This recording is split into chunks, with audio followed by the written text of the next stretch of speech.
शुरू करो भाई।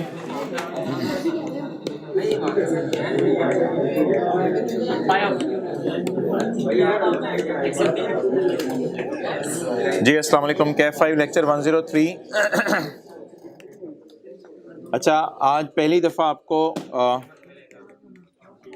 होमवर्क भी देने आज की क्लास का। तो आज की क्लास का जो होमवर्क है वो होगा ये क्या चक्कर है, वो होमवर्क होगा पास्ट पेपर का क्वेश्चन नंबर 10 निकालें। होमवर्क होगा पास्ट पेपर का क्वेश्चन नंबर 10।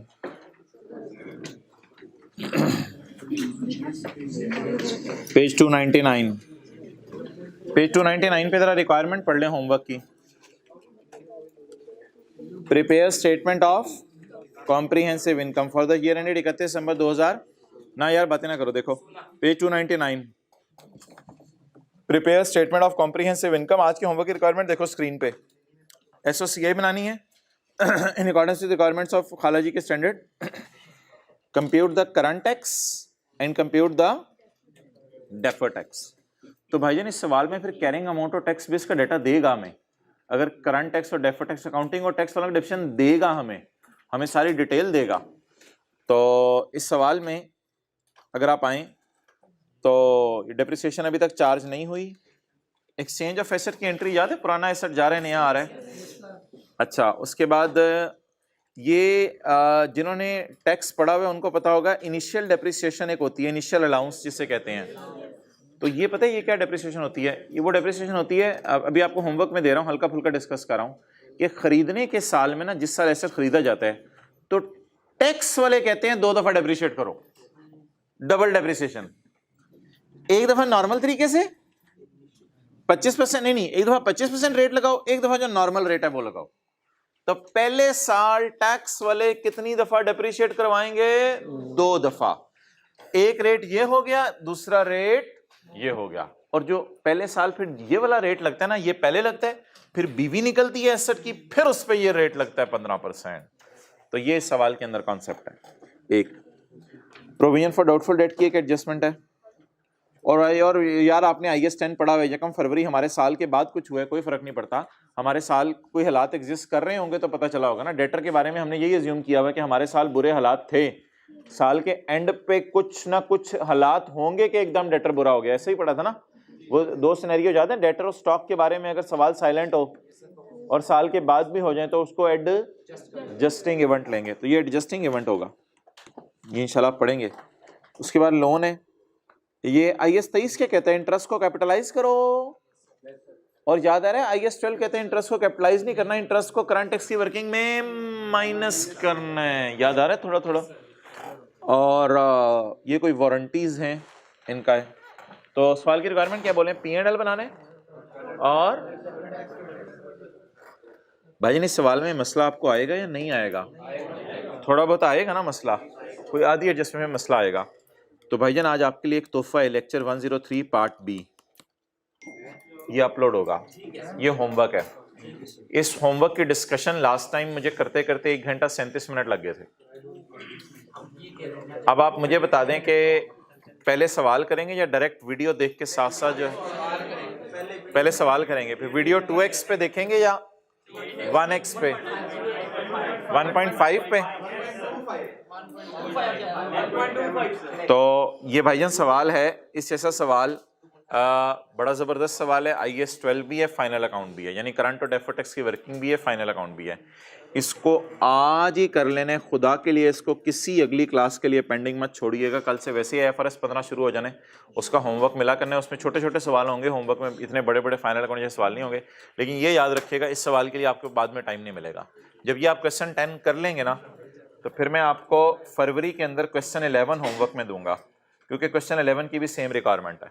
फिर मैं फरवरी में क्वेश्चन 11 होमवर्क में दूंगा, फिर जिसको मैं डिस्कस करूंगा बाद में। तो लेकिन क्वेश्चन 10 आपने किया हो तो। और ये ना 103 जो पार्ट बी है ना, इसमें लास्ट टाइम वाला है ऑब्वियसली। तो पेज नंबर मैं किताब का गलत बोल रहा हूँ, 500 कुछ, पेज नंबर इग्नोर कीजिएगा। पेज नंबर ये है 298। तो चलें जी, लेट्स स्टार्ट। अच्छा, कल वाले डिस्क्लोजर रिवाइज कराएं। आज खुशी की खबर सुने, हमारे पास दो डिस्क्लोजर रह गए हैं, नॉन करंट लाइबिलिटीज और करंट लाइबिलिटीज, और एक छोटा सा डिस्क्लोजर है कॉन्टिंजेंसीज एंड कमिटमेंट्स। तो ये तीन डिस्क्लोजर खत्म करके कल फाइनल अकाउंट को ओवर करके, फाइनल अकाउंट पे शायद एक आधा दिन और लगेगा लेकिन वो फिर कभी लगा लेंगे। तो निकाल लें जहाँ पे थे हम कल, डिस्क्लोजर किस पेज पे पढ़े थे, 230। जी भाई,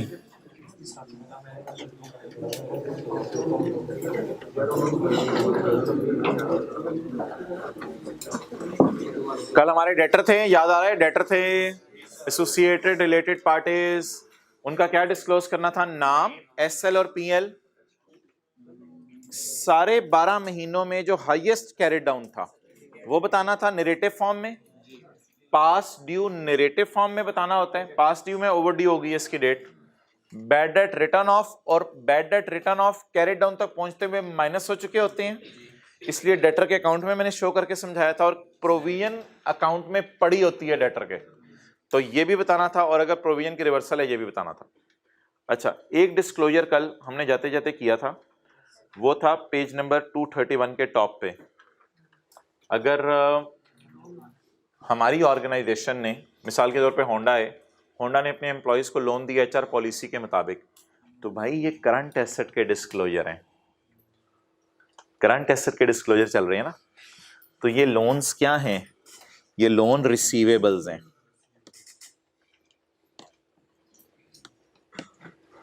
ये लोन्स क्या हैं,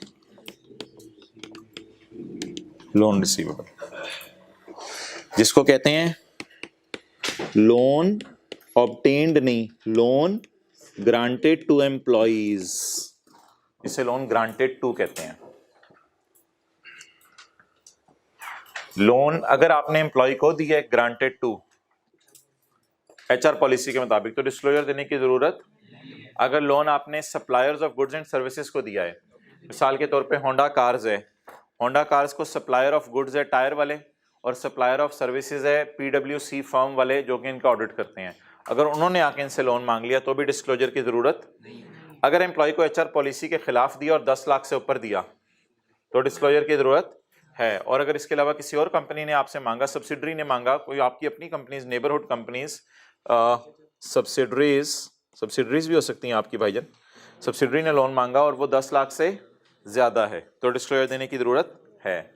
ये बात आप पढ़ लें जो मैंने समरी करके लिखी हुई है, लॉ में कहाँ लिखी हुई है, इन respect of loans and advances, लेकिन ऊपर लिखा करें लोन रिसीवेबल वाला, लोन रिसीवेबल वाला, in respect of loans and advances other than those to employees as per HR policy and other than those to suppliers of goods or services। तो other than को bracket में ले लें और अब बताएं other than का मतलब।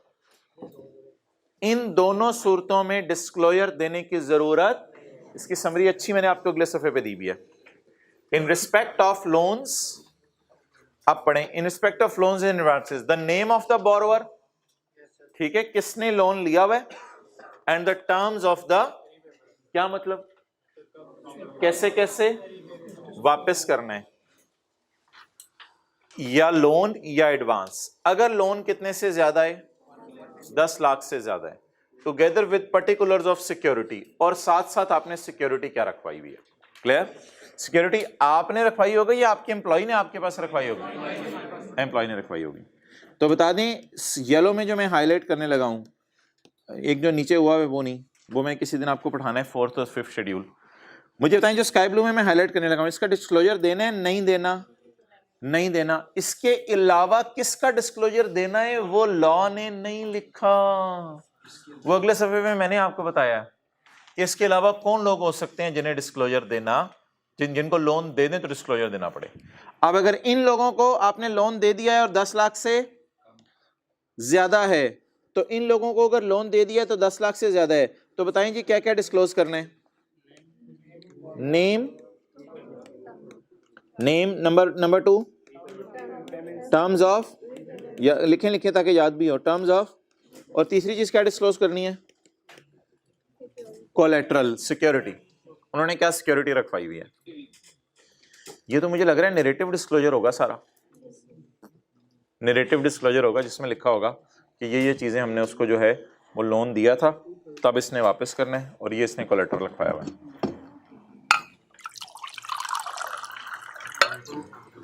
नेबरहुड कंपनी जैसे ही हम साए में दाएं बाएं वाली कंपनीज लोन मांग लेती हैं, मैंने क्या बेहतर लफ्ज एक और भी लिख लो, सब्सिडरीज, करीब वाले लोन मांग लेते हैं, हम साए ही तो आपसे लोन मांगते हैं।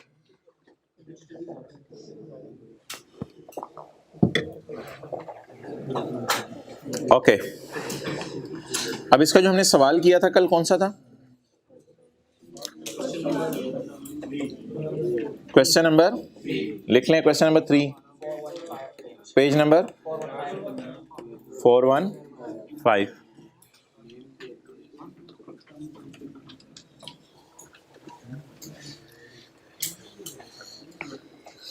चलें जी, पेज 415 पे आ जाएं।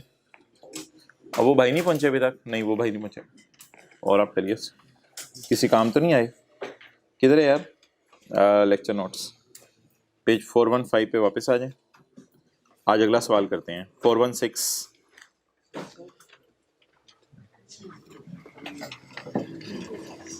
हाँ, आ गए हैं ये भाई।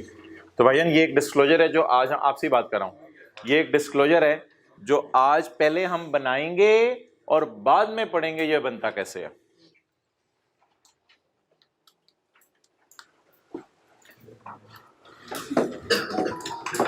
C Limited is listed on Pakistan Stock Exchange. Extracts of trial balance of C Limited as at 30 June 2018 is given below. Long-term loans granted. Long-term loans granted. Long-term loan granted include receivable from director and वो जो अभी मैं loan बात कर रहा था वो current assets में आ रहे थे, नॉन करंट में? करंट में। और ये किस में आने लगे हैं? नॉन करंट में। कैसे? अभी देखें, आगे पता चलेगा। लॉन्ग टर्म लोन्स, तो शॉर्ट टर्म लोन रिसीवेबल है या लॉन्ग टर्म लोन रिसीवेबल है? अगर लॉन्ग टर्म लोन ग्रांटेड के लफ्ज से नहीं पता चला तो डेबिट साइड पे भी तो नजर आ रहा है ना। तो डेबिट साइड पे लोन रिसीवेबल वाला पड़ा होता है, पेएबल वाला, लेकिन जरूरी नहीं वो डेबिट क्रेडिट शो करे, वो इंफॉर्मेशन भी शो कर सकता है। तो long term loan granted means given, long term loan given to, यानी हमारी किताबों में फिर ये लोन का नाम क्या होगा? Loan receivable. Long term loan granted, जो लॉन्ग टर्म लोन हमने दिया हुआ है, include receivable from director and a receivable from subsidiary. हमने एक सब्सिडरी को लोन दिया हुआ है और हमने डायरेक्टर को लोन दिया हुआ है, अमाउंटिंग टू 5000 एंड 6000 रिस्पेक्टिवली। ये मैच करे 5000 एंड 6000 इससे, 11000 से ये मैच करे। तो लोन रिसीवेबल का टी अकाउंट बनाएं। आज मैं उधर व्हाइट बोर्ड पे नहीं बना रहा, लोन रिसीवेबल का टी अकाउंट। और कैरी डाउन इधर ही आएगा ना, एसेट वाला है। अगर लाइबिलिटी वाला कैरी डाउन होता तो इधर आता।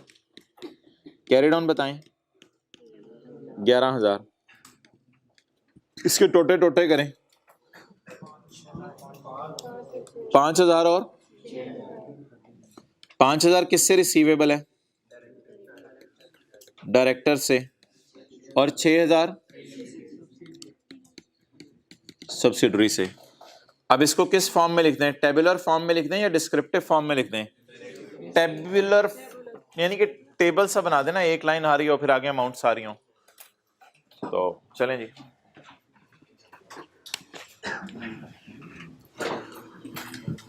बस ठीक जी। C limited note to the, इधर इसकी बैलेंस शीट बन जाएगी, बल्कि बैलेंस शीट एक ही लाइन की बननी है तो नोट यहां से बनाना शुरू कर देते हैं। C limited statement of financial position as on 30 June 18। और इसके बाद C limited note to the financial statements for year ended 30 June 18।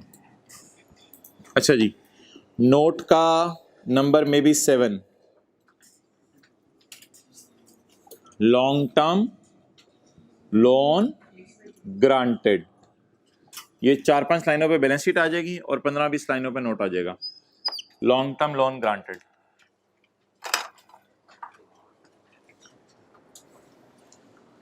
Ji debit side पे जो लोन नजर आ रहा है ये कौन सा वाला है? रिसीवेबल वाला है, पेएबल वाला है? रिसीवेबल वाला है। इसमें एक लोन हमने डायरेक्टर को दिया हुआ है और एक सब्सिडरी को दिया हुआ है। जी लॉन्ग टर्म लोन है, लॉन्ग टर्म लोन ग्रांटेड। अच्छा लॉन्ग टर्म लोन ग्रांटेड। अच्छा देखें लोन टर्म लोन किसने लिखा हुआ है? लोन टर्म लोन अभी शुरू ही नहीं किया, शुरू करो ना जल्दी, नोट करो। क्या लिखे जी? लोन ग्रांटेड टू कौन कौन? डायरेक्टर एंड डायरेक्टर को जरूरत पड़ी होगी लोन की और सब्सिडरी को हमारी जरूरत पड़ी होगी लोन की। कितना जी? 5,000 और टोटल, और ये 11 किस में आ रहा है? ट्रायल में। ट्रायल वाली फिगर कितनी दफा नजर आती है? एक दफा। पेपर में ट्रायल नहीं लिखना इस तरह।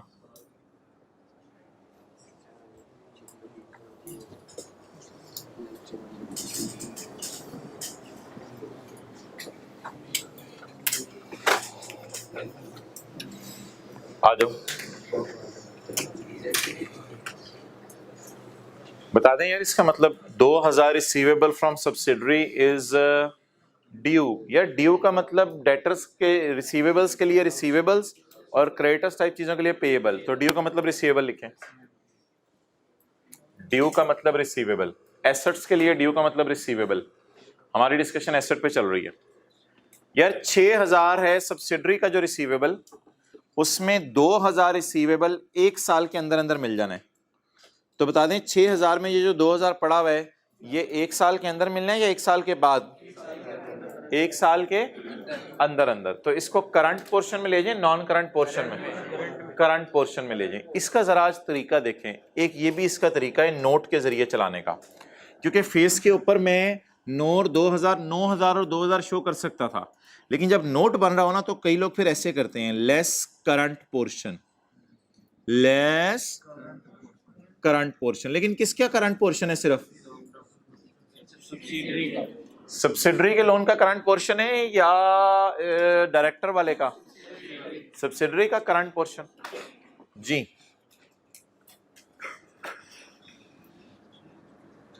कितना?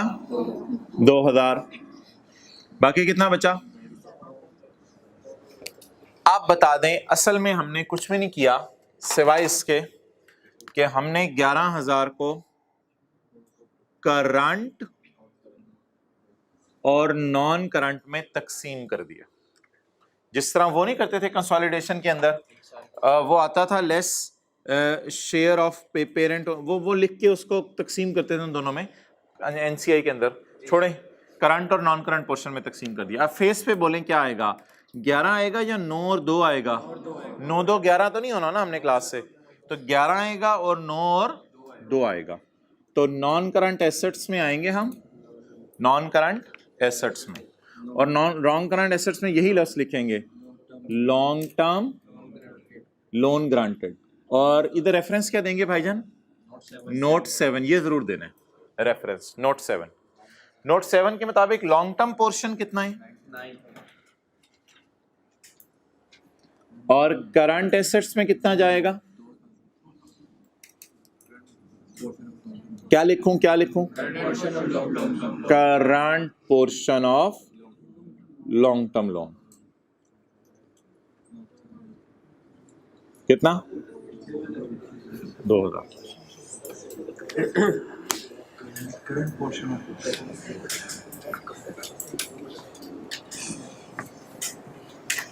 लोन रिसीवेबल है, याद रखिएगा लोन रिसीवेबल है। ओके चलें जी आगे।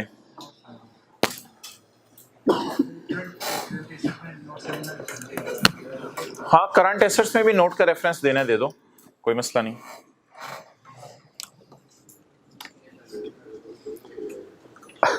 अच्छा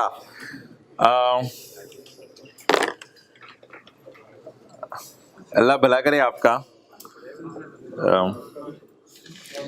अच्छा, अब आप जरा आ जाएं, जरा आ जाएं, कुछ नहीं यार, हद होगी। पेज 229 पे, पेज 229 पे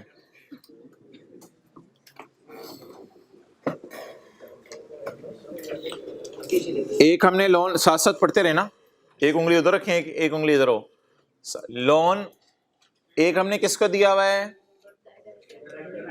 पेज नंबर 229, और दूसरा लोन हमने दिया हुआ है टू जानने वाले।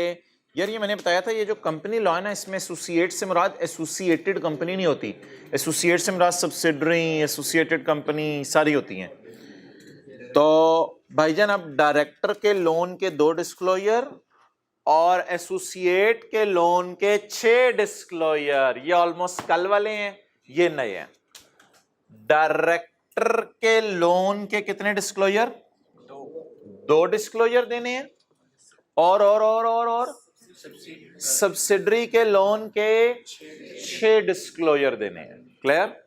अच्छा, अब आप थोड़ा सा विजुअलाइज करें, नेस्ले कंपनी है, उसने अपने डायरेक्टर को लोन दे दिया, ज़हन में आ गया, डायरेक्टर को लोन दे दिया, तो यूजर क्या पूछेगा, the purpose for which loan were made. हो सकता है डायरेक्टर ने घर बनाना हो अपना, कोई भी रीजन हो सकती है, घर में कोई शादी हो, the purpose for which loan were made, reconciliation. और या रिकॉन्सिलिएशन लोन की क्या होती है, लोन का टी अकाउंट, लोन रिसीवेबल का टी अकाउंट मुझे बनवाएं जरा स्टेटमेंट फॉर्म में। Opening receivable from director, excellent, opening receivable. Loan granted, loan और भी तो दे सकते हैं ना उसको, loan granted, loan repayment by him, और आगे नहीं इंटरेस्ट को अलग रखते हैं, ये प्रिंसिपल की बात कर रहा हूं, ये प्रिंसिपल का बनता है सिर्फ। Closing, it is called as reconciliation. ठीक है जी, नहीं वो तो अभी आ रहा है, सबर। तो भाई डायरेक्टर को अगर हम लोन दे दें तो कोई ना कोई ओपनिंग रिसीवेबल होगा, हो सकता है उसे और लोन दे दें, हो सकता है वो लोन वापस कर दे। तो फर्ज करें 10 रुपए का लोन उसे पिछले साल दिया हुआ था, इस साल 5 रुपए का और दे दिया, उसे प्रेशर गन पॉइंट पे डाला, उसने 3 वापस कर दिया, अभी तक कितना रिसीवेबल है, 12। उसे लोन देने की होगी लोन रिसीवेबल डेबिट, उसे लोन वापस लेने की क्या एंट्री होगी, ब्रॉड डाउन कैरी डाउन की एंट्री नहीं होती। इसका क्या नाम है, रिकॉन्सिलिएशन।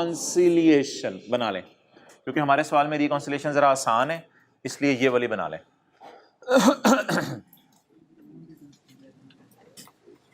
जिस तरह उसमें नहीं होता था फिक्स्ड एसेट में ओपनिंग, एडिशन, डिस्पोजल, क्लोजिंग, उस टाइप की चीज है। ये नहीं, ये आपने अपने किताब पे बनाना है, क्योंकि ये डेटा मैंने एज्यूम किया है, ये किताब पे बनाने पॉइंट 2 के साथ।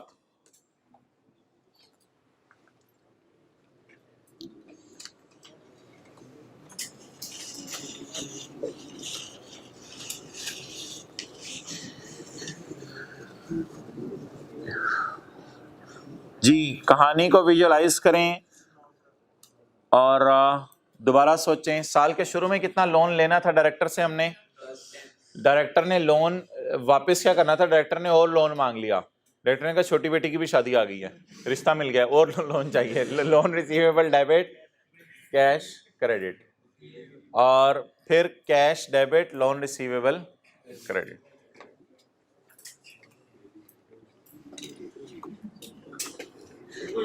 अच्छा, ये वाला क्या है, ये 5 क्या है जो ट्रायल में नजर आ रहा है,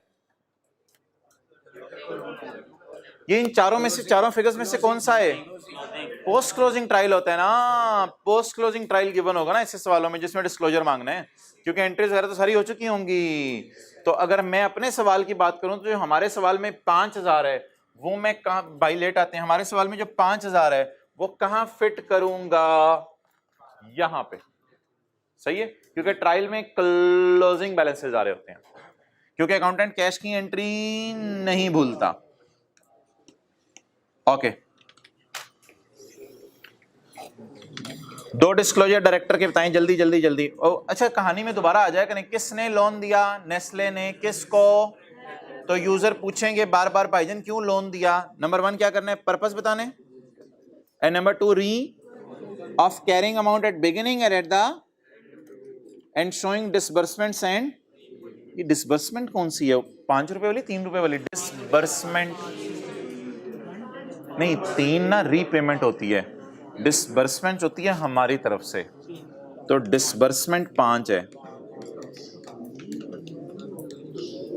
जगह नहीं बची। 5 डिसबर्समेंट है और 3 रीपेमेंट है।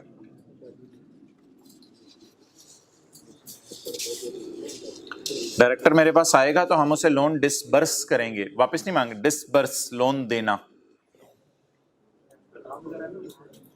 नाम तो वैसे भी आ ही जाते, लोगों को पता चल जाता है। नाम यहां लिखा नहीं वैसे उसने। अच्छा, इंटरेस्ट रेट नहीं बताना आपने उस लोन का, लेकिन अगर इंटरेस्ट रेट मार्केट रेट से कम चार्ज कर रहे हैं तो बताना है। इंटरेस्ट रेट नहीं बताना उससे जो ले रहे हैं लोन पे, लेकिन अगर मार्केट रेट से कम चार्ज कर रहे हैं तो बताना है। In case any loans are provided at terms other than arm length. Arm length होता है फेयर वैल्यू पे, तो अदर देन आर्म लेंथ का क्या मतलब है? Not at market rate.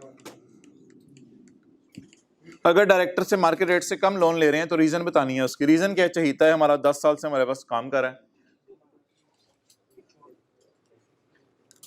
भाईजान 3 डिस्क्लोजर बताएं। पर्पस, रिकॉन्सिलिएशन एंड अगर मार्केट रेट से कम रेट है तो। अच्छा, आपके जहन में अब क्या आ रहा है? ये वाला पर्पस किस में आएगा? नैरेटिव फॉर्म में आएगा या टेबल फॉर्म में? नैरेटिव फॉर्म में। इंटरेस्ट रेट कम है मार्केट रेट से, नैरेटिव फॉर्म में। ये टेबुलर फॉर्म में। अब हमारे सवाल में ये डाटा होना चाहिए, नहीं हुआ तो जितना हुआ उतने पे गुजारा चला लेंगे। The loan to director in adjustment 1, सही है। नेस्ले ने अपने डायरेक्टर को लोन दिया हुआ। The loan to director in adjustment 1 is given for the purpose of purchase of and is in accordance with the company's. It is repayable after. Oh my dear, there is no repayment. There is no repayment in current year. It is repayable after. So no repayment in current year. 5 साल बाद वापस होने ना। The loan is interest free. The loan was given in the ये 2 लाइनें यार बड़ी important मुझे लग रही हैं। मुझे लग रहा है ये 2 लाइनें मेरी स्टेटमेंट फॉर्म बनवा देंगी। The loan was given in current year एक बड़ी इंपॉर्टेंट लाइन है, और रीपेबल आफ्टर 5 ईयर बड़ी इंपॉर्टेंट लाइन है। अब ट्राई करते हैं स्टेटमेंट फॉर्म में बनाने की। डायरेक्टर वाला कैसे बनेगा जरा ट्राई करवाएं। ट्रायल में कितना गिवन है? ट्रायल में कितना गिवन है? 5000। ट्रायल में डायरेक्टर वाला ये 5000 है ना। ट्रायल में गिवन है 5000। No repayment was made during the year. The loan was granted in the year. Disburse कितना हुआ? 5। तो ओपनिंग बैलेंस, बैलेंसिंग आ गया। तो ये जो पोस्ट क्लोजिंग ट्रायल होते हैं ना, इसमें अक्सर रिवर्स वर्किंग्स होती हैं। तो दैट इज ऑल। ये डायरेक्टर के लोन की कहानी है। इंटरेस्ट फ्री भी है वो, अभी पर्पस भी मैंने बताना है, वो सारी अंग्रेजी बतानी है। फिलहाल मैंने एक चीज बता दी। अब मैंने नहीं करना भाईजान, बस अगले टॉपिक भी शुरू करने हैं। अब 7.123 में इधर सॉल्व नहीं करा, अब सॉल्यूशन में आ जाए, इसीलिए इसका सॉल्यूशन बनाया हुआ है। 7.1 बोलें जी।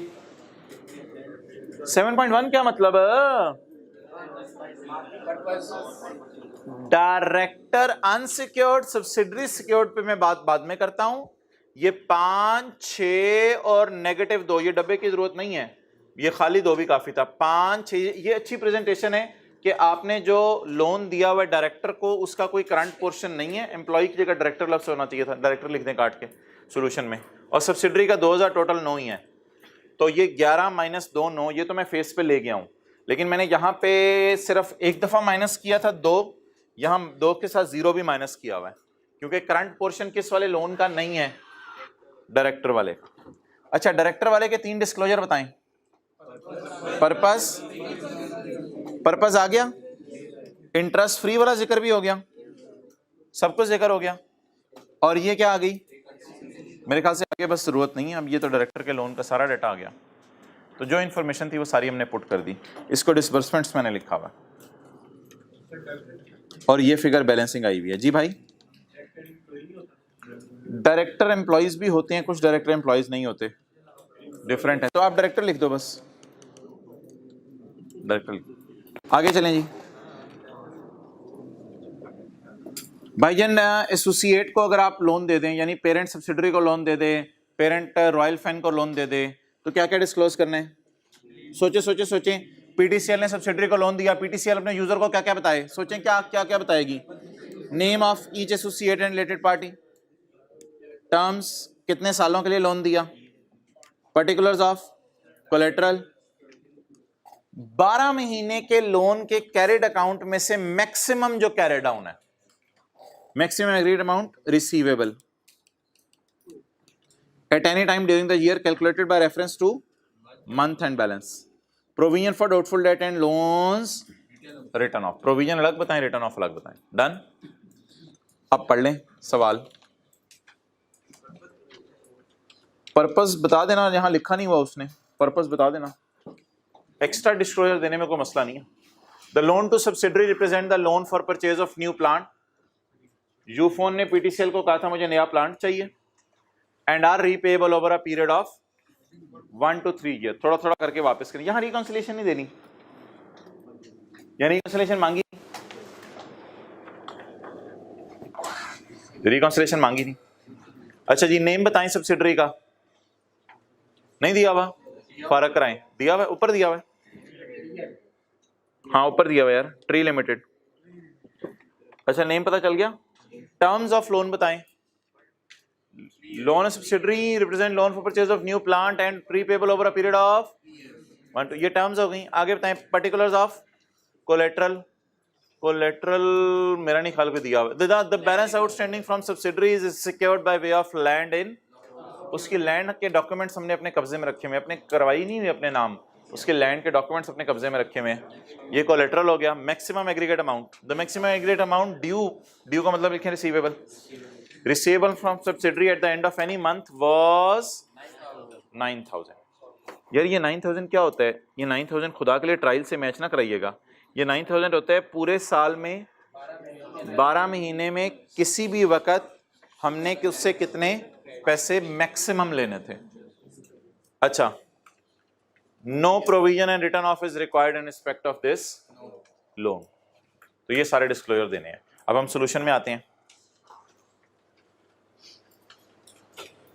7.3456 ये आप ना पेपर में इस तरह भी कर दीजिएगा, 7.3, 7.4, 7.5, 7.6, और डायरेक्टर वाले के लिए 7.1 और 7.2। डन। इसकी रेफरेंसिंग हो जाएगी। तो कहानी आसान सी है। घर जाते जाते क्या सोचने, नेस्ले ने अपने डायरेक्टर को लोन दिया है, या फिर पीटीसीएल ने अपने डायरेक्टर को लोन दिया है और पीटीसीएल ने यूफोन को लोन दिया है। तो क्या क्या बताना है? 3 चीजें डायरेक्टर के बारे में बतानी है और 5-6 चीजें इसके बारे में। Loan from subsidiary general purpose loan, new plant, the balance is secured by way of land in Lahore, the maximum aggregate amount is इतने, नो प्रोविजन। तो ये डिस्क्रिप्टिव फॉर्म में होंगे सारे।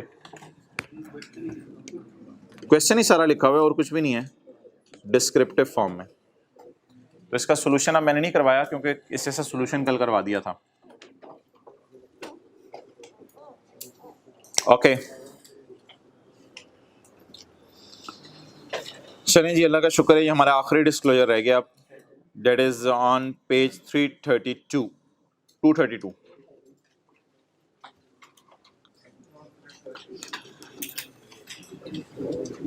Page 232।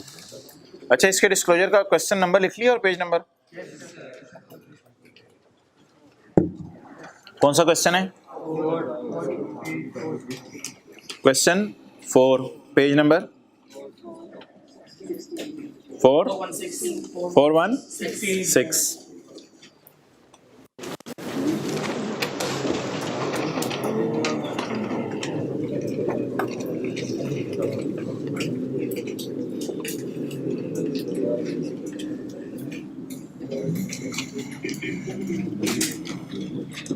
Ji come on page 232, किसका disclosure है जी? Non current liabilities और current liabilities, page 232।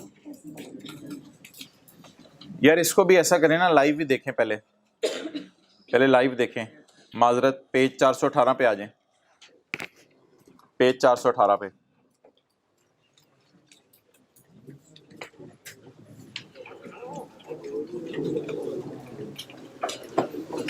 Honda statement of financial position as at 30/6/2015। Non current liabilities में होंडा के क्या आ रहा है? Long term. ये लिया हुआ है या दिया हुआ है? भाईजान ये लाइबिलिटीज में आ रहा है, ये लोन लिया हुआ है। इसकी तफसील किस नोट में है? नोट नंबर 10 में। करंट लाइबिलिटीज में अगर कोई चीज समझ नहीं आ रही तो मेरे से पूछ लें। Current portion of long term loan, ये बैलेंस शीट का मुंह है, ये बैलेंस शीट का मुंह है। Current portion of long term loan done. Short term loan समझ आ गया, थोड़े अर्से के लिए लिया हुआ है, 2-3 महीने के लिए। Unclaimed dividend, unpaid dividend. Unclaimed बताया था कि कुछ लोग ले गए हैं अभी तक, कुछ लोगों ने क्लेम नहीं किया। और अनपेड का मतलब है कि कोई भी अभी तक आके नहीं लेके गया, क्योंकि कंपनी ने अभी बांटना ही शुरू नहीं किया, अनाउंस कर दिया, अभी पे करना शुरू नहीं किया। ट्रेड एंड अदर पेएबल्स, ये तो काफ़ी तफसील होती है ना, ट्रेड एंड अदर पेएबल्स में तो पता नहीं क्या क्या आता है बिजनेस के। और सिक्योरिटी डिपॉजिट इंशाल्लाह आज करेंगे। मार्कअप इंटरेस्ट पेएबल आ जाए और करंट टैक्स पेएबल। ये करंट लाइबिलिटीज का मुंह बन गया या फेस बन गया? अच्छा अब ना जी, नहीं यार, वो तो फिर आगे तफसीलात हैं। वैसे लॉ मेकर सारी चीज़ों को एड्रेस करता है। असल में आप समझ लो 29 दिसंबर की रात को अनाउंस किया और फिर आपने लोगों को भी कहा यार लेने जरा बाद में आ जाना, कोई भी रीज़न बन सकती है। ओके, लॉन्ग टर्म लोन, लेकिन कंपनी लॉ के एतबार से ये चीज़ होगी ज़रूरी, हमारे एतबार से नहीं। बस अनपेड का लफ्ज़ आया तो अनपेड लिख देंगे हम पेपर में। अच्छा जी, नोट नंबर 10 क्या था? लॉन्ग टर्म लोन, यानी लोन लिया, लोन लिया। अब होंडा के ओनर्स ने होंडा से पूछा भाईजान किससे लोन लिया है, जरा जाके बताओ तो सही, लोन दिया किसको है? हम अभी बात कर रहे हैं डायरेक्टर्स को और सब्सिडरी को। अब सवाल ये, लोन लिया किससे भाईजान, किससे पैसे ले रहे हो?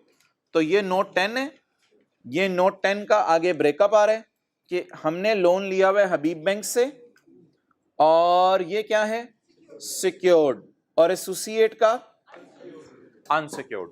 यार इधर भी मैंने आपको थोड़ी देर पहले दिखाया था, डायरेक्टर्स वाला अनसिक्योर्ड था, इससे सिक्योरिटी नहीं ली हुई थी, इससे लैंड की सिक्योरिटी ली हुई थी। तो ये लाइन भी पेपर में साथ लिखा आया करें। आपको याद है सब्सिडरी से लैंड की सिक्योरिटी ली हुई थी, अभी लाहौर में लैंड थी, और ये अनसिक्योर्ड था। अच्छा, अब हमने दिया हुआ या लोन लिया हुआ है? तो हबीब बैंक से भी लोन लिया हुआ है हमने, उसमें हमने हबीब बैंक को सिक्योरिटी दी हुई है, और हमने अपनी पीटीसीएल ने रॉयल फैंस से भी लोन लिया हुआ है और उसको भी सिक्योरिटी नहीं दी हुई। डन। तो ये एक तरह का ब्रेकअप टाइप बन जाएगा, किसका बोलें? लॉन्ग टर्म लोन का। अच्छा जी, आगे यार कौन सा नोट आ रहा है? 10 हो गया, 11 किसका ब्रेकअप देखें? शॉर्ट टर्म लोन का ब्रेकअप। चलो देख लेते हैं शॉर्ट टर्म लोन का ब्रेकअप। शॉर्ट टर्म लोन का क्या मतलब है? 2, 4, 6, 10 महीने के लिए लिया हुआ लोन। ये किससे लिया हुआ है? ये एमसीबी से लिया हुआ है, एक सब्सिडरी से लिया हुआ है, और हमने डायरेक्टर से लोन लिया हुआ है। डायरेक्टर का लेवल चेक करें, हमारा नहीं, डायरेक्टर का लेवल चेक करें, डायरेक्टर ने हमें लोन दिया हुआ है। यार इन सारी चीजों की क्या एंट्री होती है प्लीज यार, ये कोई चीजें मुश्किल नहीं है। कैश, डेबिट, लोन, क्रेडिट, ये जो लॉन्ग टर्म नेचर के हैं, और ये तो एंट्री जरा समझ हो तो बंदे को पता होता है किधर खड़े हैं हम, कितने पानी में है। अच्छा भाईजान, डायरेक्टर से लोन क्यों लेना पड़ा? इतनी क्या मौत, डायरेक्टर से क्यों लोन लेना पड़ा? क्या मजबूरी आ गई? The loan is obtained for buying a new sales centre in, तो बिल्डिंग वगैरह हमने कोई सेल्स सेंटर लाहौर में लेना था, उसके लिए हमने डायरेक्टर को जाके कहा यार पैसे दे दे, डायरेक्टर ने कहा ये लो। अच्छा जी, और किसका ब्रेकअप देना पड़ा है हमें? Trade and other payables. ये क्या है यार? डेटर में भी कल हमने पढ़ा था रिलेटेड पार्टीज हो सकती हैं, डेटर्स में कल रिलेटेड पार्टीज पढ़ी थी, तो क्रेडिटर में भी तो रिलेटेड पार्टीज हो सकती हैं। तो क्रेडिटर में भी रिलेटेड पार्टीज हो सकती हैं, क्रेडिटर में रिलेटेड पार्टीज और अदर्स। अच्छा, इसमें ना प्रोविजन का नोट, बैड डेट का, उन चक्करों में नहीं पड़ते, क्योंकि ये तो क्रेडिटर है हमारे, ये तो पेएबल है, ये तो बैड नहीं होंगे ना, ये तो वो हम इन्हें ना दें तो फिर और बात होगी। तो इसलिए इधर बैड डेट, प्रोविजन, ये वाली बातें नहीं होंगी जो कल डेटर में थी। आज क्रेडिटर में इस तरह की बातें नहीं है। यार ये पेएबल ना फ्रॉम प्रोविडेंट फंड अच्छा लफ्ज है, payable from provident fund, to भी लिखा होता है, फ्रॉम अच्छा लफ्ज है। प्रोविडेंट फंड के पैसे किसको देने होते हैं? इस फंड में से निकाल के किसको देने होते हैं पैसे? एम्प्लॉय को। किस वक्त? रिटायरमेंट के वक्त। अगर अभी अभी पे करना है, पता चल रहा है कोई एम्प्लॉइज, तो करंट में डाल दे, वरना नॉन करंट लायबिलिटीज में डालें। ये क्या है? Advances from liability to deliver car to customer. Honda ने सर आसिफ से गाड़ी के लिए कैश क्या कर लिया है? रिसीव कर लिया, लेकिन अभी गाड़ी डिलीवर नहीं की। इसकी एंट्री किसी को याद हो? Advance from customer. Good, well done. Cash debit, advance from customer, credit. Clear?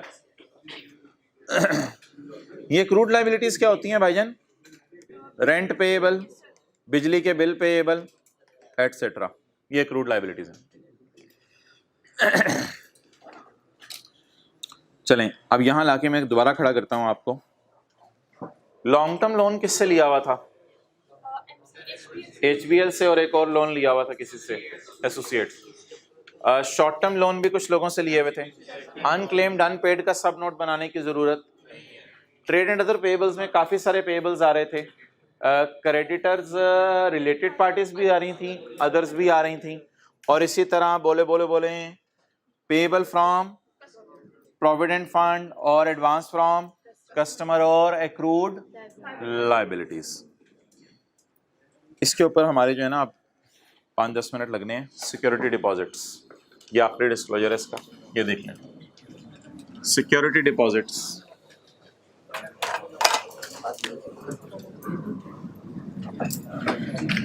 Honda car के डीलर कौन होंगे? डीलर,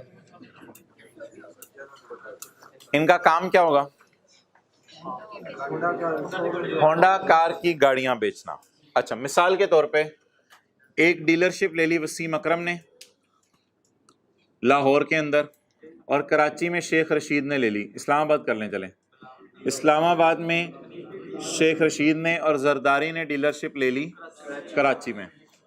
अच्छा, तो ये कौन है? मैन्युफैक्चरर, और ये कौन है? डीलर। अच्छा, कौन गाड़ी किसके पास रखवाएगा? पहले मैन्युफैक्चरर गाड़ी डीलर्स की दुकान पे रखवाएगा, डीलर्स आगे सरासिफ को, कस्टमर्स को 60-70 को बेचेंगे, और बेच के अपना कमीशन रखेंगे। मेन गाड़ी की प्राइस इनको जाएगी। डन। अच्छा, अब जिस वक्त होंडा वसीम अकरम को गाड़ियां रखवाता है, तो एक गाड़ी आजकल मिसाल के तौर पे 40 लाख की है, तो 10 गाड़ियां रखवाई 4 करोड़, तो इतने पैसे वसीम अकरम तो एकदम नहीं दे सकता ना। वसीम अकरम क्या कहता होगा? वसीम अकरम कहता होगा, यार कस्टमर्स आएंगे दुकान पे, बिकेंगी तो मैं अपना कमीशन रखूंगा, आपको पैसे दे दिया करूंगा, ठीक है। लेकिन इस अरेंजमेंट से स्टिल डर किसके दिल में रहता है?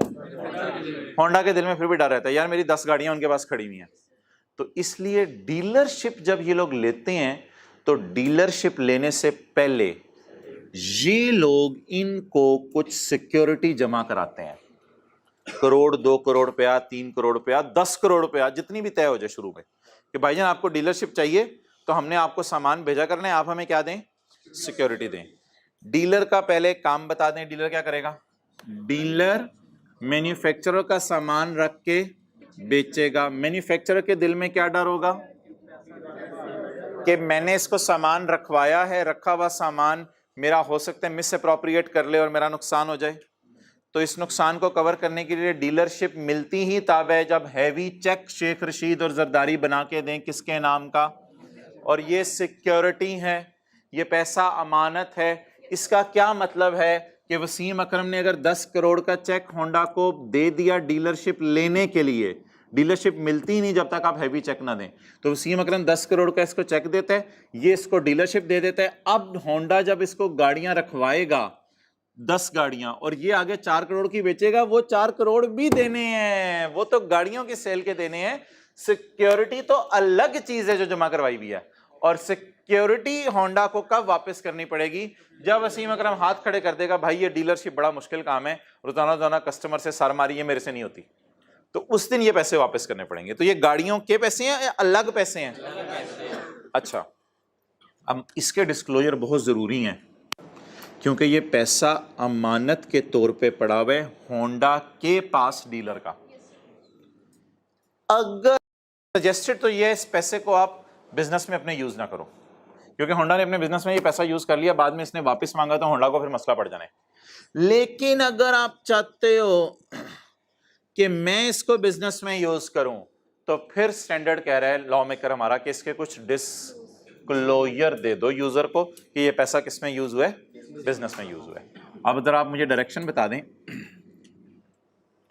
कि डायरेक्शन ये बनेगी ना सिक्योरिटी डिपॉजिट की, कौन किसको, एक बंदा मिटा देना बात को आसान करें, कौन किसको सिक्योरिटी देगा? शेख रशीद और वसीम अकरम किसको सिक्योरिटी देंगे? होंडा को। अब ये पैसा किसकी पॉकेट में आ जाएगा? होंडा की पॉकेट में आ जाएगा। होंडा इस पैसे को बिजनेस में यूज करे तो बहुत रिस्की है, लेकिन करे तो बता दे यूजर को कि इस पैसे को मैं यूज कर रहा हूं। रिस्की इसलिए कि आपको मैंने पैसा अमानत के तौर पे रखवाया हुआ है और आप उसको यूज करने लग जाओ, जब मैं वापस मांगू आपको वो तो मैंने यूज कर लिया, मैं रख के तो अब होंडा क्या करेगा? होंडा अगर ये पैसे अमानत वाले इस्तेमाल कर ले तो बाद में वसीम अकरम फौरन डिमांड करे मेरा 10 करोड़ वापस करो, होंडा के नत रह गई है ये तो वो तो बड़ी अजीब सी बात हो जाएगी ना। गाड़ियां तो अलग चीज है, गाड़ियों की डील भाई वो मैंने बता दिया था अलग है, गाड़ियां तो उसी तरह होती रहेंगी। अब होंडा 10 गाड़ियां बेचेगा, इसको ये आगे बेचेगा, वो उसके पैसे देता रहेगा, ये उससे पहले पैसे दिए मैं एडवांस के तौर पर।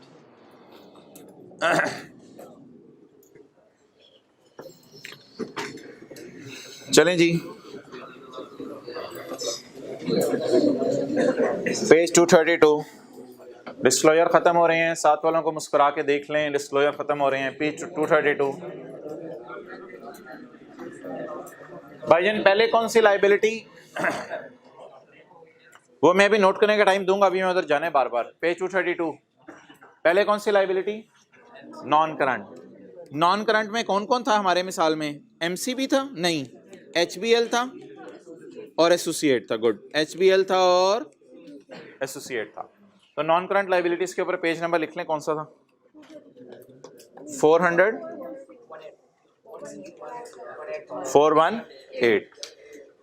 मैं वो भी नोट करने दूंगा, पहले इधर अटेंटिव हो भाईजान। ये लाइबिलिटीज में ना ड्यू का मतलब बोतल नहीं होता, इधर ड्यू का मतलब पेएबल होता है। Amount payable to associated company थी हमारे सवाल में पेज 418 पे, and amount payable to related shall be disclosed separately from bank loan. Bank loan अलग शो करना है और जो जानने वालों से लोन लिया है उसको अलग शो करना है। ये पेज 418 पे डिस्क्लोजर बना हुआ है।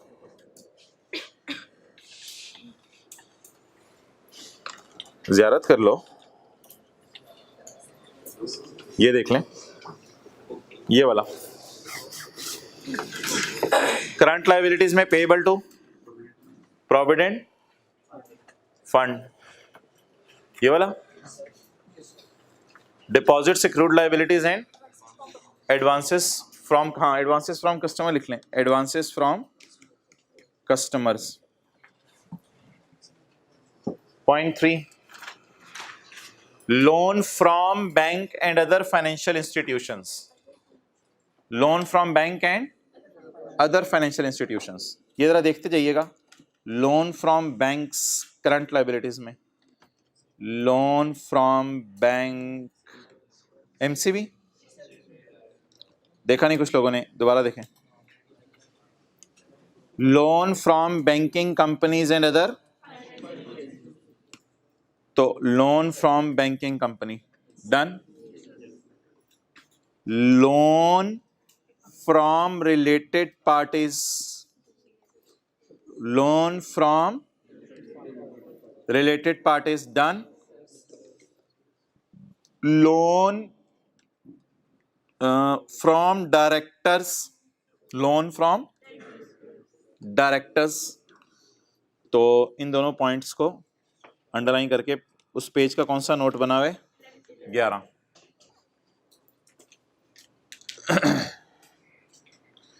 क्या है यार, कुछ भी नहीं है, ये ब्रेकअप्स बनाने होते हैं टेबुलर फॉर्म में, ठीक है। ओके यार, ये इसने इस पॉइंट में ये क्यों लिखा हुआ है अदर देन रिलेटेड पार्टीज? क्योंकि वो नीचे कवर हो गया ना, रिलेटेड पार्टीज नीचे कवर हो गया, तो अदर देन रिलेटेड पार्टीज। ये स्पॉन्सर्स कौन होते हैं? स्पॉन्सर्स ये प्रोमोटर्स होते हैं जो बिजनेस स्टार्ट करने का आइडिया जनरेट करें। नया बिजनेस स्टार्ट होना हो तो बिजनेस स्टार्ट करने का जो आइडिया जनरेट करें, उनको क्या कहते हैं? स्पॉन्सर्स या प्रोमोटर्स। ये भी डायरेक्टर्स की तरह होते हैं, पैसे लगाएं बिजनेस स्टार्ट करने पे, प्रोमोटर्स। कंपनी बनने के बाद शेयर होल्डर भी बन जाते हैं, सही कह रहे हो आप। Along with the purpose and utilization of, purpose बता दे कोई डायरेक्टर के लोन का, sales centre in Lahore. Good, done. ये क्या मतलब है? Loans shall be classified as secured and unsecured. जहां जहां लफ्ज हो सिक्योर्ड अनसिक्योर्ड कहते हैं, साथ साथ लिखते रहना छोटा छोटा कि सिक्योर्ड है या अनसिक्योर्ड है। अच्छा, अब इसका मतलब क्या बना? जहां भी सिक्योर्ड लिखा होगा वहां लिखाएंगे बाय डिफॉल्ट, बाकी जगह अनसिक्योर्ड होगा। सिक्योरिटी नॉर्मली ली नहीं जाती, ली जाए तो फिर लिख दी जाएगी। हाँ, पर्पस वगैरह इसे लिखा नहीं, लेकिन अगर पेपर में आए तो लिखने में कोई हर्ज नहीं है। भाईजान, ये जो होंडा ने पैसे लिए हैं ना, अगले सफे पे आए, ये बलाए, इसके डिस्क्लोजर ही डिस्क्लोजर हैं। होंडा ने किससे पैसे पकड़े हैं? वसीम अकरम से। HBL ही फंसा हुआ तेरे दिमाग में, तो वापस आ जा। होंडा ने किससे पैसे पकड़े हैं? वसीम अकरम से, शेख रशीद से। किस मद में? डीलरशिप देने की मद में। इसके क्या देने पड़ेंगे? डिस्क्लोजर्स देने पड़ेंगे।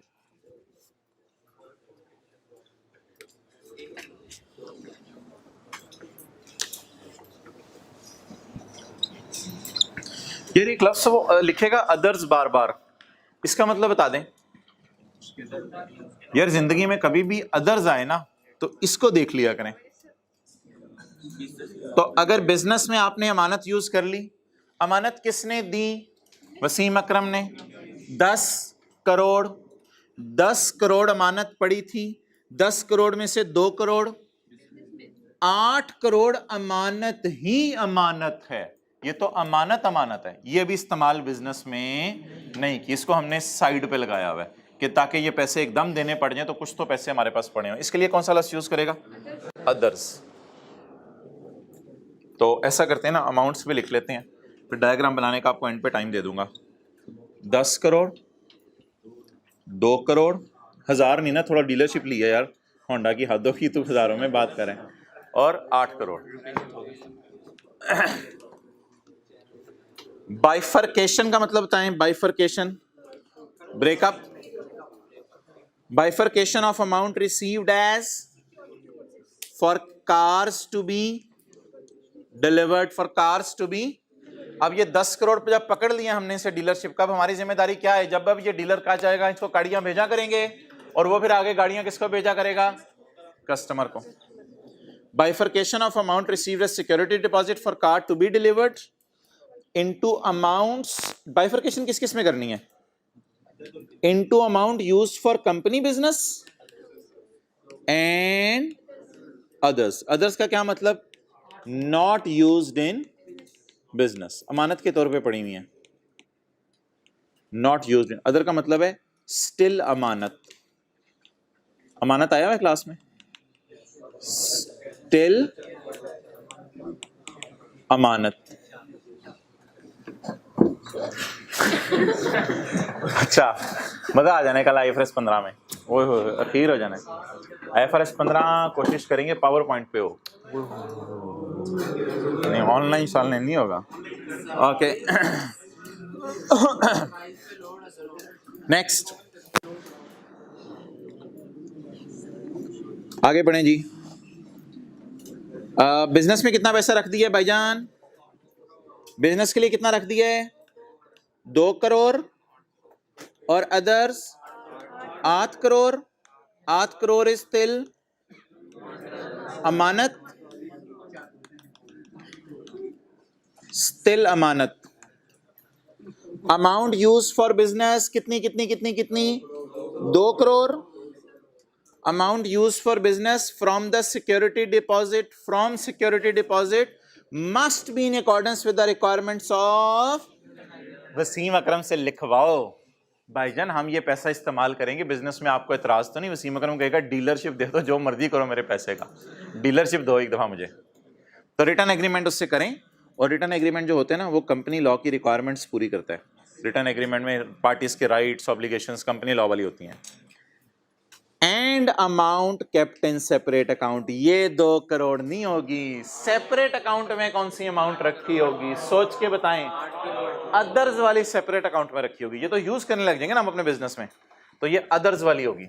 ये सेपरेट अकाउंट में क्यों रखेंगे? ताकि हमारे बिजनेस में यूज ना हो जाए ना गलती से। तो amount kept in separate account, ये 8 करोड़। ये आईकैप ने भी यार इसी तरह का कोई डिस्क्लोजर दिया हुआ है। अब ये कुछ भी नहीं है, डिस्क्रिप्टिव फॉर्म है। कोई डिपॉजिट है डीलर से, आईकैप ने दिया हुआ deposit from dealer, is it a liability और एसेट? ओहो, पहले एंट्री तो कर लें यार। होंडा की बुक्स में हमने एंट्री नहीं की। बोले कैश डेबिट डिपॉजिट क्रेडिट, लेकिन डिपॉजिट क्या है? लायबिलिटी। ये लायबिलिटी कब वापस करनी है? 10 करोड़ की, जिसका डीलरशिप क्या हो जाएगी? कैंसिल हो जाएगी। डन।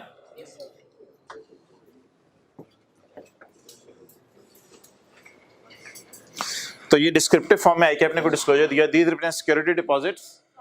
भाईजान आपका भी पेपर है, फाइनल अकाउंट भी पेपर में है। These represent security deposit received from dealer which by virtue of agreement are interest free. अच्छा, इनको हमने डीलर का 10 करोड़ लिया हुआ है तो उसे इंटरेस्ट नहीं देना हमने इस पे, कहते मेरे पास ही पड़े रहेंगे ये पैसे। These are payable on cancellation of dealership contract with dealers and can not be used for purpose of the. Oh, ये पैसा हमने उससे एग्री कर लिया है, हमने बिजनेस में use. These have been kept in accordance with the requirements of section 217 of companies act. तो पता क्या चला, एक डिस्क्रिप्टिव डिस्क्लोजर आपने देना होगा, इसको आप बस हाईलाइट कर लें। ये सारा डिस्क्लोजर ही डिस्क्रिप्टिव है, और उसमें करना क्या होगा? जो सवाल में डाटा गिवन उसको एज इट इज आपने कॉपी पेस्ट कर देना होगा, छाप देना होगा। ये स्टैंडर्ड नहीं है मोहतरम, ये कंपनी लॉ में है। यार मैं आपसे वैसे प्रिंसिपली एग्री करता हूँ, ये डिस्क्लोजर याद नहीं हो सकते, लेकिन ना एमसीक्यूज में कभी कभी 1-2 नंबर का आ जाता है डिस्क्लोजर, तो वो फिर ज़रा थोड़ी सी टफ चीज़ हो जाती है। लेकिन अल्लाह का शुक्र है फाइनल अकाउंट के सवालों के एतबार से टेंशन की बात नहीं है। फाइनल अकाउंट के सवाल में तो जब आप डिस्क्लोजर पढ़ रहे होंगे ना, तो पढ़ते हुए आपको चीज़ें खुद ही लिंक होना शुरू हो जाएंगी। इस तरह का न्यूमेरिकल क्लास में किया हुआ है, तो ये 2-3 जब न्यूमेरिकल आप कर लेंगे तो चीज़ें खुद ही लिंक होना। और ना हुआ तो क्या होगा, आप डिस्क्रिप्टिव फॉर्म में लिखाएंगे टेबल वाली चीज़, कुछ ना कुछ तो ऑनर कर ही देगा वो आपको। ओके, अब आप तसल्ली से नोट करें सिक्योरिटी डिपॉजिट्स।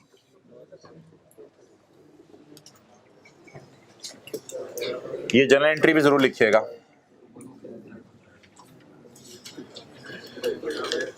और ऊपर लिख लें वसीम अकरम ने 10 करोड़ होंडा को दिए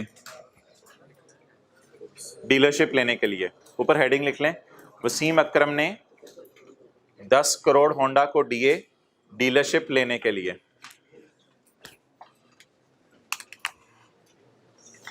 IFRS 15 में ना टाइम पे आना है, क्योंकि एक एक कॉन्सेप्ट अगले कॉन्सेप्ट से लिंक होगा।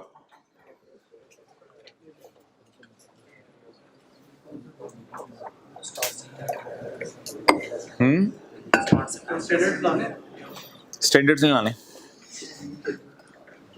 स्टैंडर्ड के पैराज में इधर बता दूंगा, आप घर जाके देख लिया करना, साथ साथ खोलने की जरूरत नहीं होगी। वैसे भी स्टैंडर्ड लेके आए तो ऐसे घर वालों पे रोप पड़ते हैं, पता नहीं क्या कर रहा है बच्चा। अंदर की बात उनको पता नहीं होती, घर में पड़े पड़े ही रोप।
जो हजरात लेट आए हैं, लेक्चर 103 पार्ट बी अपलोड होगा, जिसके अंदर जो है नहीं 103 पार्ट ए नहीं इंशाल्लाह अपलोड होगा, पार्ट बी अपलोड होगा।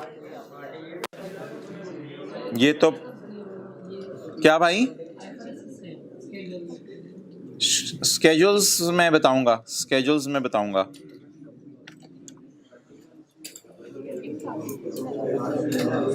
अच्छा भाई, एक चीज़ मेरे प्लान में नहीं थी, लेकिन अल्लाह का शुक्र है आप हजरात की बरकत से टाइम बच गया, तो इसलिए वो चीज़ अब मैं आपको करवाने लगा हूँ। न्यूमेरिकल है एक, क्योंकि कंटिजेंसी एंड कमिटमेंट्स हमारा रह गया, वो कल सुबह आके 10-15 मिनट में कर लेंगे, वो इतनी बड़ी चीज़ नहीं है।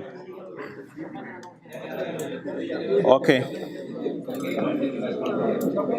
यार, एक P&L का फॉर्मेट है नया,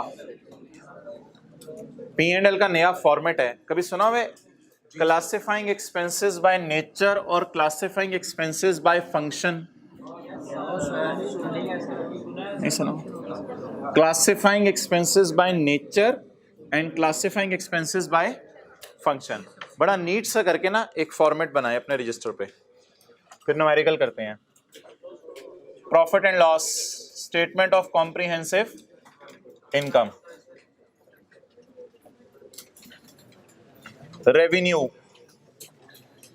other income,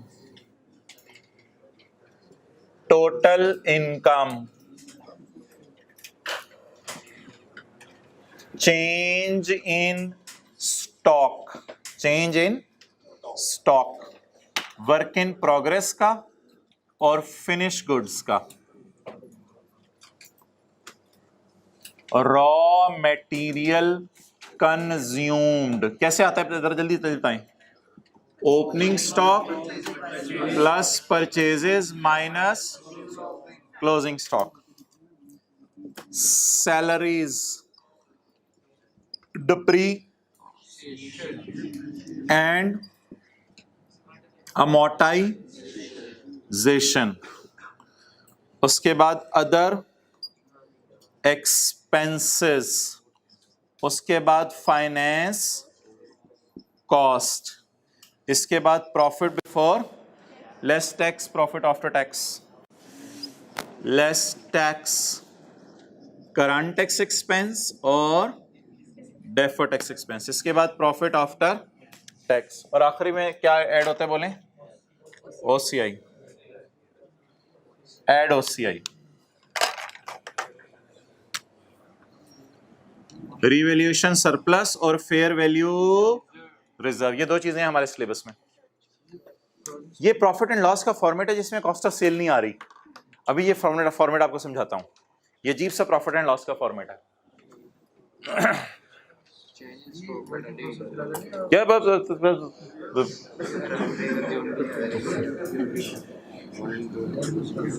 change in stock का लफ्ज आपने कहां पढ़ा हुआ है? चेंज इन स्टॉक कॉस्ट में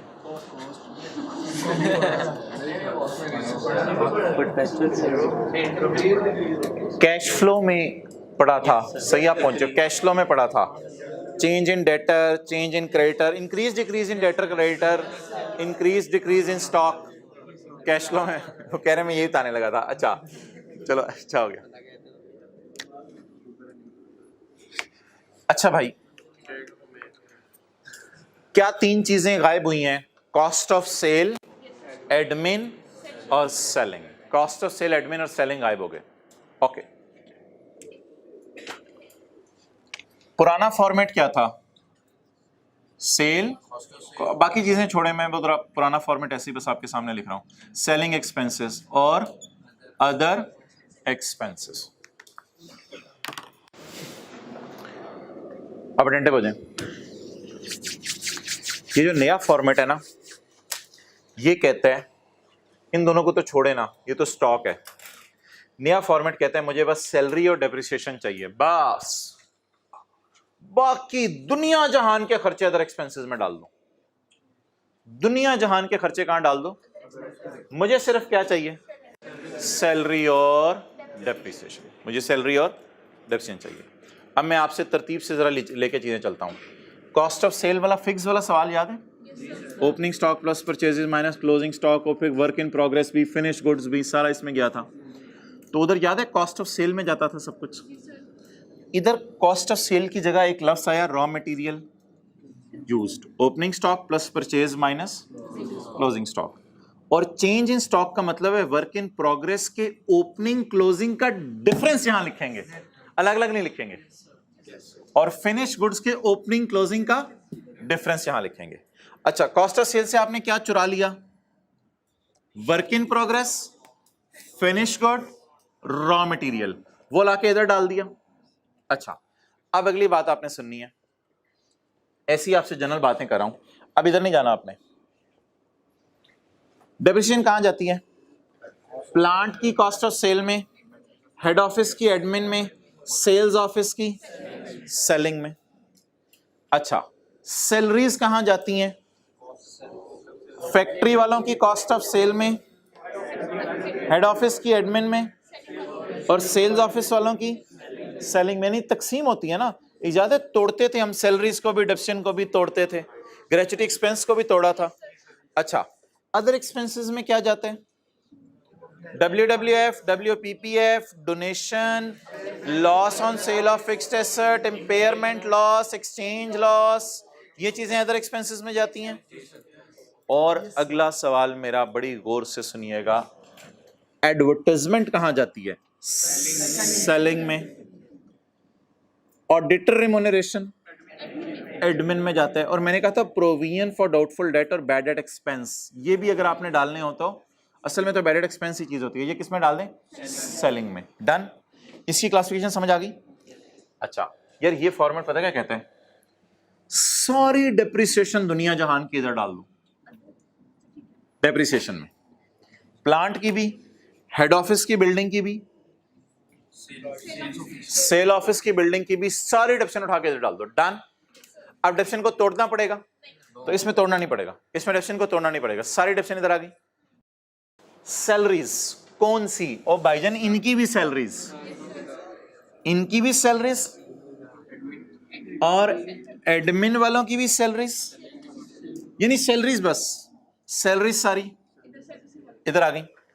अगले सवाल का जवाब आपने मुझे गौर से देना है, वो बड़ा इंपॉर्टेंट सवाल है। एडवर्टाइजमेंट कहां जाएगी? Advertisement, excellent. Advertisement will go to other expenses. Advertisement will go to, जगह नहीं बची ना। इस तरह सोचें, advertisement is a stock, is it raw material used, is it salary, is it depreciation? Others में ना 20-25 चीजें चली जाती हैं, सब कुछ ही अदर्स में जाने आप। अच्छा, ऑडिटर रिम्यूनरेशन किधर जाएगी बोलें? अदर, अब अदर में जाएगी, अदर एक्सपेंसेस में। एक बहुत बड़ी बात करने लगा हूं आपसे, आपने फैक्ट्री का रेंट दिया, फैक्ट्री का रेंट दिया, वो भी अदर एक्सपेंसेस में जाएगा। क्यों? फैक्ट्री का रेंट स्टॉक है, फैक्ट्री का रेंट रॉ मटेरियल है, तो फैक्ट्री का रेंट भी अदर एक्सपेंसेस में चला जाएगा। तो आज जाके सब कचरा कहां गिरेगा? Other expenses. सब कुछ आ जाके किधर गिर जाएगा? बोले अदर एक्सपेंसेस में। डन। अच्छा, स्टॉक पे अब बड़ी डिस्कशन है। स्टॉक ही समझाने में मुझे 15 मिनट लग जाने, असल में बाकी चीजें तो मसला ही नहीं। स्टॉक में ओपनिंग, क्लोजिंग और इसका प्रॉफिट पे क्या इंपैक्ट होता है, ये हमारी सिर्फ डिस्कशन है इन दो आइटम्स के ऊपर। ये भी आसान है, ये भी मसला नहीं। स्टॉक में जो ये वाली लाइन है ना, ये सिर्फ समझानी पड़ती है, तो इस पे सिर्फ 10 मिनट मुझे लगाने पड़ेंगे। बाकी क्लासिफिकेशन समझ आ गई? तो लेट्स स्टार्ट। मेरे ख्याल से ना फिक्स वाला सवाल ही खोल लेंगे, वो जो हमने किया हुआ है, तो उसी को उठा के यहाँ डाल देंगे, ताकि वो दोनों तरीके से हो जाएगा ना। स्टॉक की डिस्कशन यार नहीं, खुद नहीं हो सकता खुद। अच्छा, मुझे पहले ये बताएं कि क्लोजिंग स्टॉक बढ़ाने से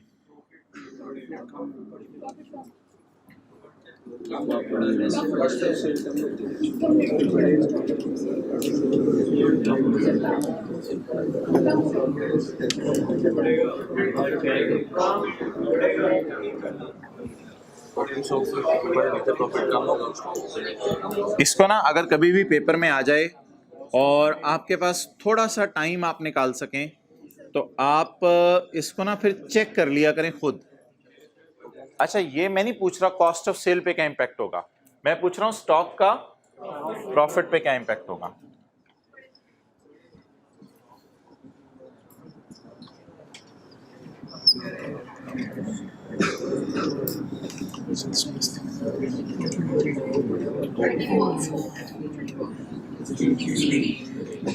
इस डेटा की बुनियाद पे तो आप कोई डिसीजन नहीं ले सकते।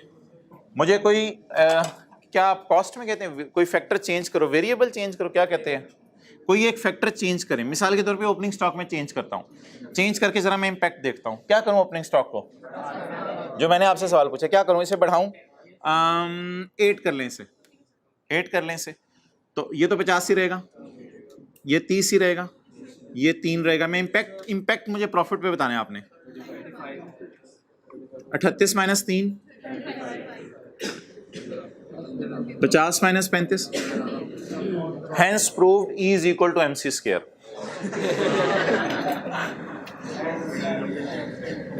अच्छा, अब ये मैं सही कर रहा हूं ओपनिंग स्टॉक के सामने, क्या रिलेशन साबित हुआ जी? शौहर को गुस्सा चढ़ेगा तो बीवी को गुस्सा चढ़ेगा। अच्छा, तो उल्टा होता है। अच्छा, तो ओपनिंग स्टॉक बढ़ने से प्रॉफिट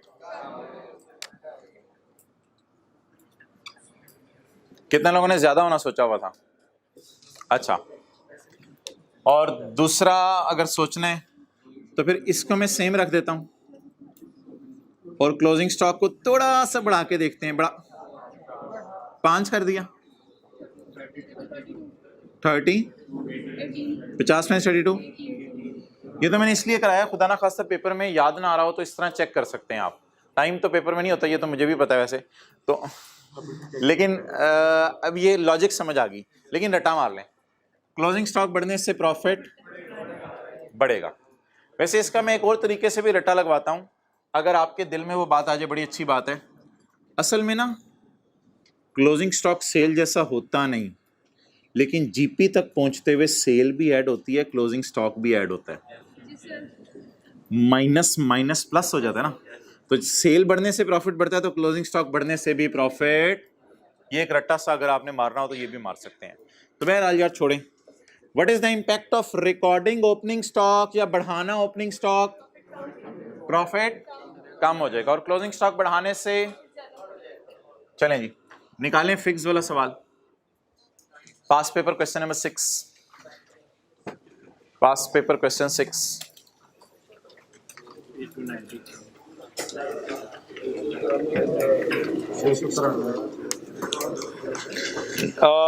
लेक्चर नोट से नहीं निकालना, आपने किताब से निकालना है, पेज 293।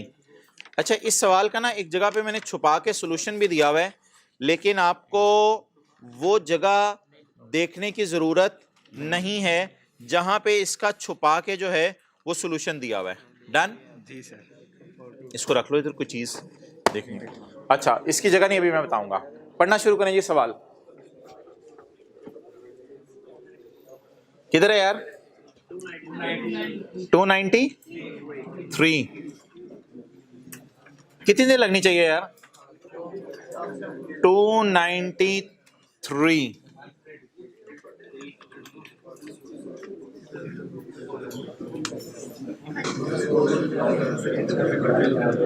भाईजान अदर इंफॉर्मेशन मुझे देखनी पड़ेगी क्लोजिंग स्टॉक के लिए। क्लोजिंग स्टॉक के लिए अदर इंफॉर्मेशन देखनी पड़ेगी। अच्छा बाकी फिगर्स ऐसे ऐसे डालें। सेल बताएं जी। 5-6 नोट नहीं करना। 5-6 5-8 1078 1078। अच्छा मैं उधर ही रहता हूं, ठीक है। स्क्रैप सेल 16 12 2 तीनों अदर इनकम में जाएंगे। 16 टोटल्स नहीं करने।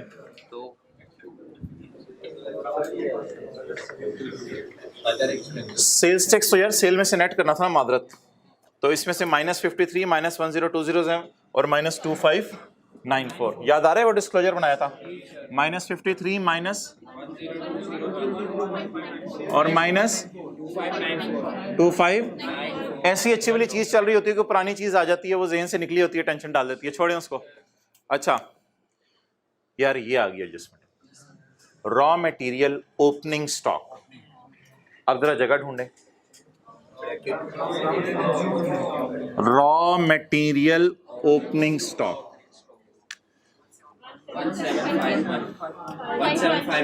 5-1।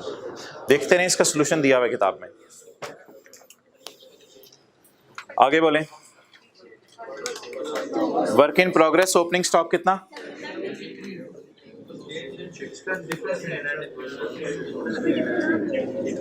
ये वर्किंग करनी पड़ेगी, ये वर्किंग करनी पड़ेगी। वर्किंग क्या है भाई? नहीं है क्या? Work in progress. कौन सा?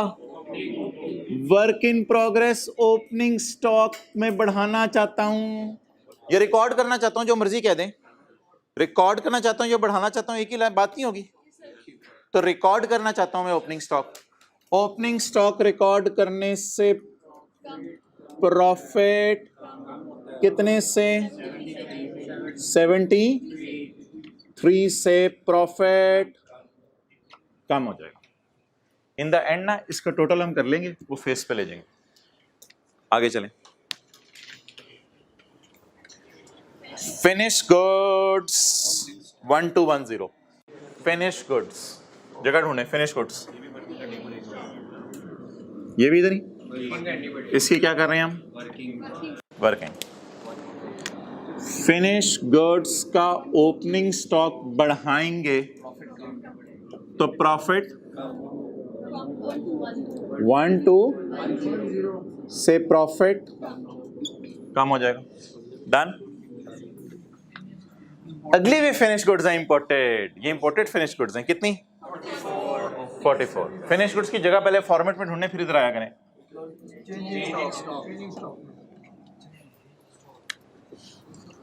फिनिश गुड्स ये थी कौन सी? मैन्युफैक्चर्ड, और ये इंपोर्टेड। इसका ओपनिंग स्टॉक बढ़ेगा तो बढ़ने से 44 से प्रॉफिट। डन।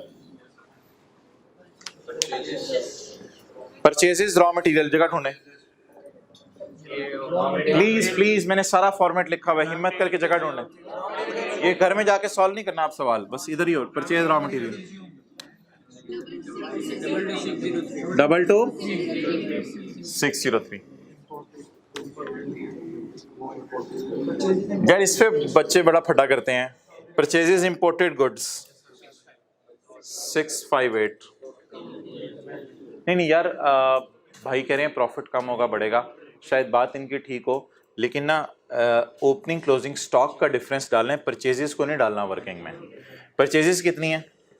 658। प्लीज इधर तो नहीं डालना भाईजान, इधर इसलिए नहीं डालना कि ये मैंने स्टॉक का ओपनिंग क्लोजिंग का डिफरेंस लेना है यहाँ पे। बताएं जी आप परचेज, इधर तो रॉ मटेरियल की परचेज आनी है भाई, इधर रॉ मटेरियल है। दुनिया में तो यही चल रहा है आजकल इस फॉर्मेट में। आज आके फिर जोर कहाँ निकल रहा है? सिर्फ ये एक वाहिद लाइन आइटम है जो स्टूडेंट्स को परेशान करता है बस, बाकी लाइन आइटम्स परेशान नहीं करते। बताएं आप लॉजिक बताएं, परचेजेस इंपोर्टेड गुड्स जहां क्यों नहीं डाल सकता? फॉर्मेट की हेडिंग क्या है? Raw material. यहां क्यों नहीं डाल सकता? तो आज आके जोर कहां निकला करेगा हमारा? अदर एक्सपेंसेस में। और भी कहीं बात करते थे हम ऐसी क्लास में, आज आके जोर कहां निकलेगा? किस टॉपिक में? एसोसिएट्स में बात करते थे, आज आके जोर हमारा इन्वेस्टमेंट के टी अकाउंट में निकलेगा। हाँ बोले। 658।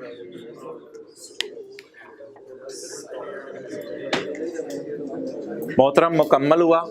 अब मैं पोस्टिंग भी नहीं कर रहा, मेरे दिल में आ रहा है आपको बस कॉन्टिजेंसीज एंड कमिटमेंट्स का नोट जो है ना आसान वाला, वो भी आज करा दूं ताकि बात आज खत्म हो जाए। ठीक है ना, जो चीजें करनी है वो तो करनी है ना। अब एक एक फिगर को पोस्ट करें या आप बताता रहूं? जी स्टोर्स एंड स्पेयर्स बताएं कहाँ जानी है? बातें ना करो ना यार, अब स्टोर्स एंड स्पेयर्स। अच्छा अब कैमरा ना उधर लेके जाओ। अगला क्या है? Salaries and wages. भाई अगला सफा कह रहे सैलरीज एंड वेजेस को तोड़ो, लेकिन हमारे नया फॉर्मेट है ना आज, नए फॉर्मेट में सैलरीज तोड़ने की जरूरत नहीं है, तो सैलरीज सारी इधर आ जाएंगी। डन। आगे क्या है? ये तो मेरे ख्याल से एक लंबी लिस्ट इकट्ठी उठानी पड़ेगी, देख लेते हैं पहले। Utilities, other expenses 734। डेप्रिसिएशन तो अलग उठा लेंगे ना, डेप्रिसिएशन और सैलरीज ही तो मेन चीज है जो इस फॉर्मेट में चाहिए। Stationery, repair, advertisement, outward freight, legal, auditor, donation, WWF, WPPF, loss. Break लगा दीजिए, फाइनेंशियल चार्जेस नहीं, फाइनेंशियल चार्जेस नहीं, ये सारे किधर चले जाएंगे? अदर एक्सपेंसेस में। तरतीब से चलो ना यार, ये फाइनेंशियल चार्जेस तो आने इस फॉर्मेट में, फाइनेंस कॉस्ट तो आने। आगे एक्सचेंज लॉस अदर में, यानी कि जो पुराने अदर्स थे ना वो भी इधर अदर्स हैं, पुराने वाले अदर्स भी अदर हैं, WWF, WPPF, डोनेशन वगैरह, और इनमें जो कहीं नहीं आ रहे वो, हत्ता के फैक्ट्री के स्टोर्स एंड स्पेयर्स भी हमने उठा के यहां डाले हैं।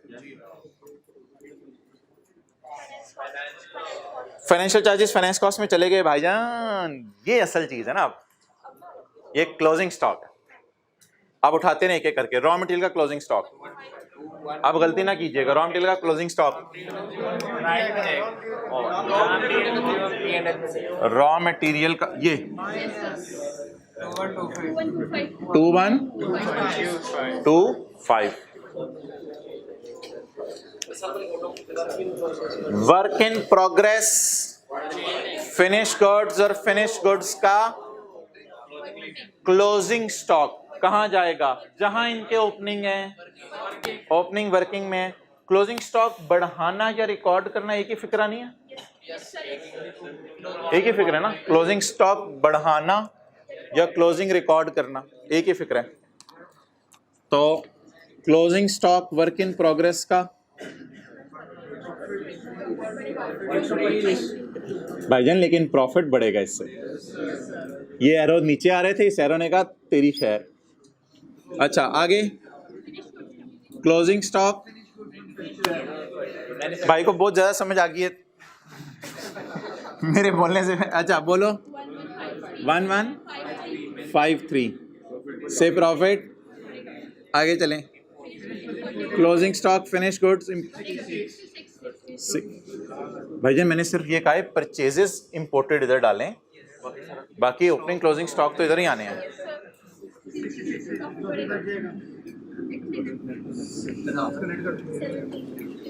आप देखें टीटीडी के गांव से कितने आए हैं और डीटीडी के गांव से कितने आए हैं। सारे इकट्ठे नहीं हो गए, ये कम वाले हैं, ये ज्यादा वाले हैं।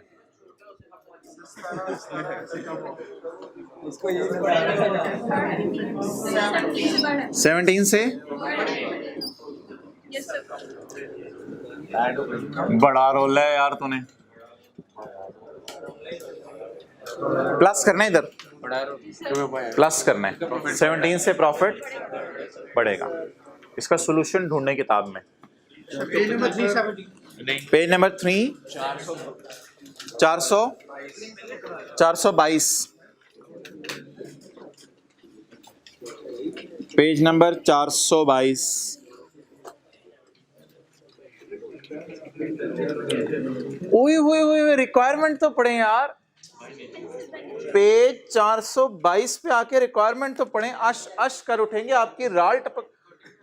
Question 6, solve past paper question 6, fix question in past paper chapter of final account, analysing expenses by nature. Analysing expenses by, यार किसी को पता है दूसरे मेथड का नाम क्या जो हम पहले करते थे? By function. अच्छा, नेचर और फंक्शन में फर्क बताएं।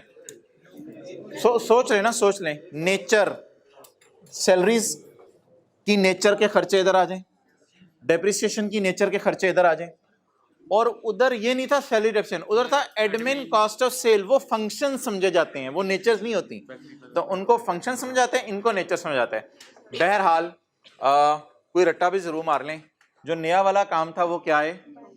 By nature. वैसे उल्टी सी बात है, नेचुरल चीज शायद हम पहले कर रहे हो, लेकिन उल्टी सी बात है। तो जो बाद में पढ़े वो क्या है? By nature. इधर ही जरा बाय फंक्शन भी बता दें क्या होता है, इधर ही लिख लें। Sale, admin, selling. Is it by nature और बाय फंक्शन? तो बाय फंक्शन भी इधर ही बना लें। These are by function. और जो नया तरीका बनाया वो by nature. By nature, by nature. Profit दोनों का डिफरेंट आएगा ना? नहीं यार, प्रॉफिट किस वजह से डिफरेंट आएगा? हमने मैन्युफैक्चरिंग जो रॉ मटेरियल खरीदा है वो सारा का सारा हमने एक्सपेंस में डाल दिया। एक्सपेंस में नहीं डाला, उसका इम्पैक्ट प्रॉफिट पे सोचा है हमने। प्रॉफिट सेम आएगा, उसका इम्पैक्ट प्रॉफिट पे सोचा है। उधर भी प्लस माइनस होके प्रॉफिट पे इम्पैक्ट जाता था। हाँ, heading statement of comprehensive income by nature. Statement of comprehensive income by nature. हाँ, sales, cost of sale, admin, selling. Light on करवाता हूँ, मैं करवाता हूँ भाई। सारे अटेंटिव हो।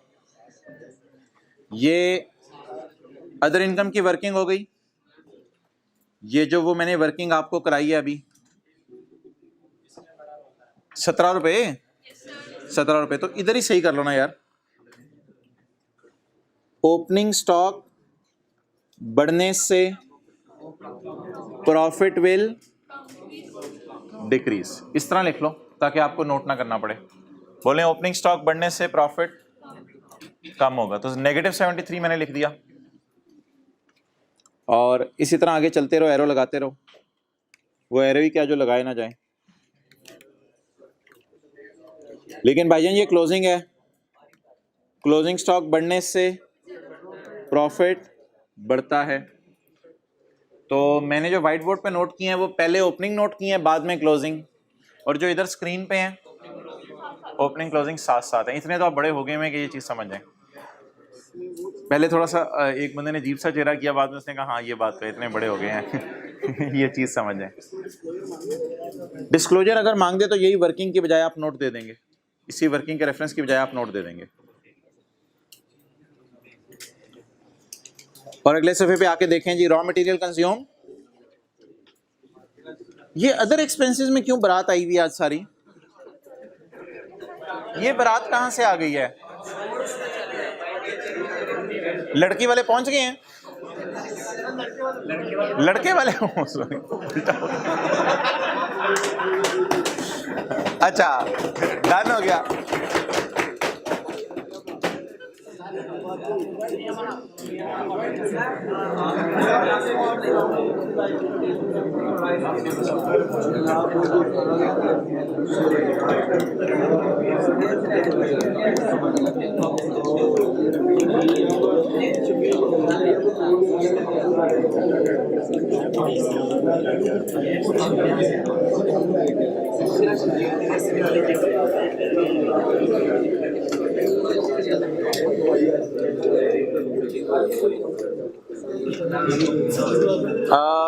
ये दो लफ्ज़ हैं कॉन्टिंजेंसीज एंड कमिटमेंट्स।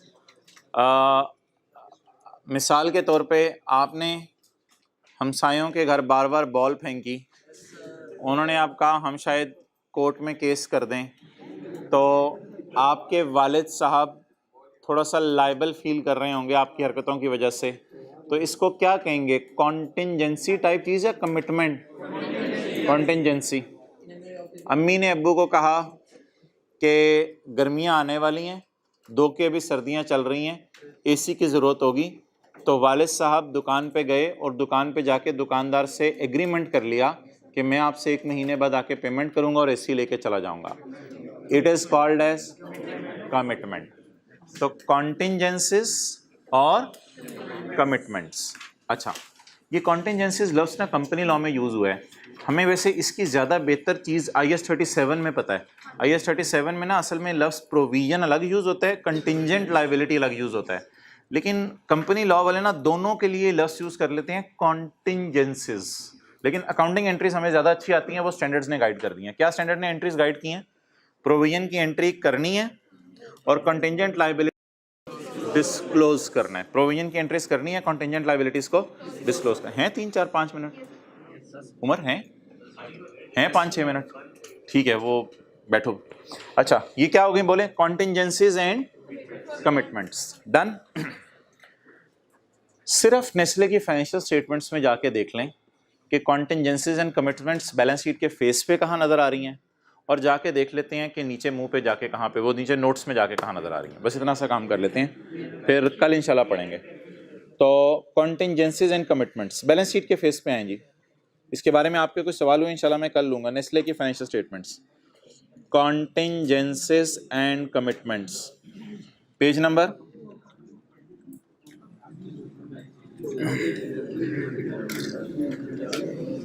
बैलेंस शीट का पेज नंबर बताएं। अच्छा, 1 मिनट जरा पॉज लें। सुबह का हम क्या पढ़े हैं? आते ही क्या पढ़ा था?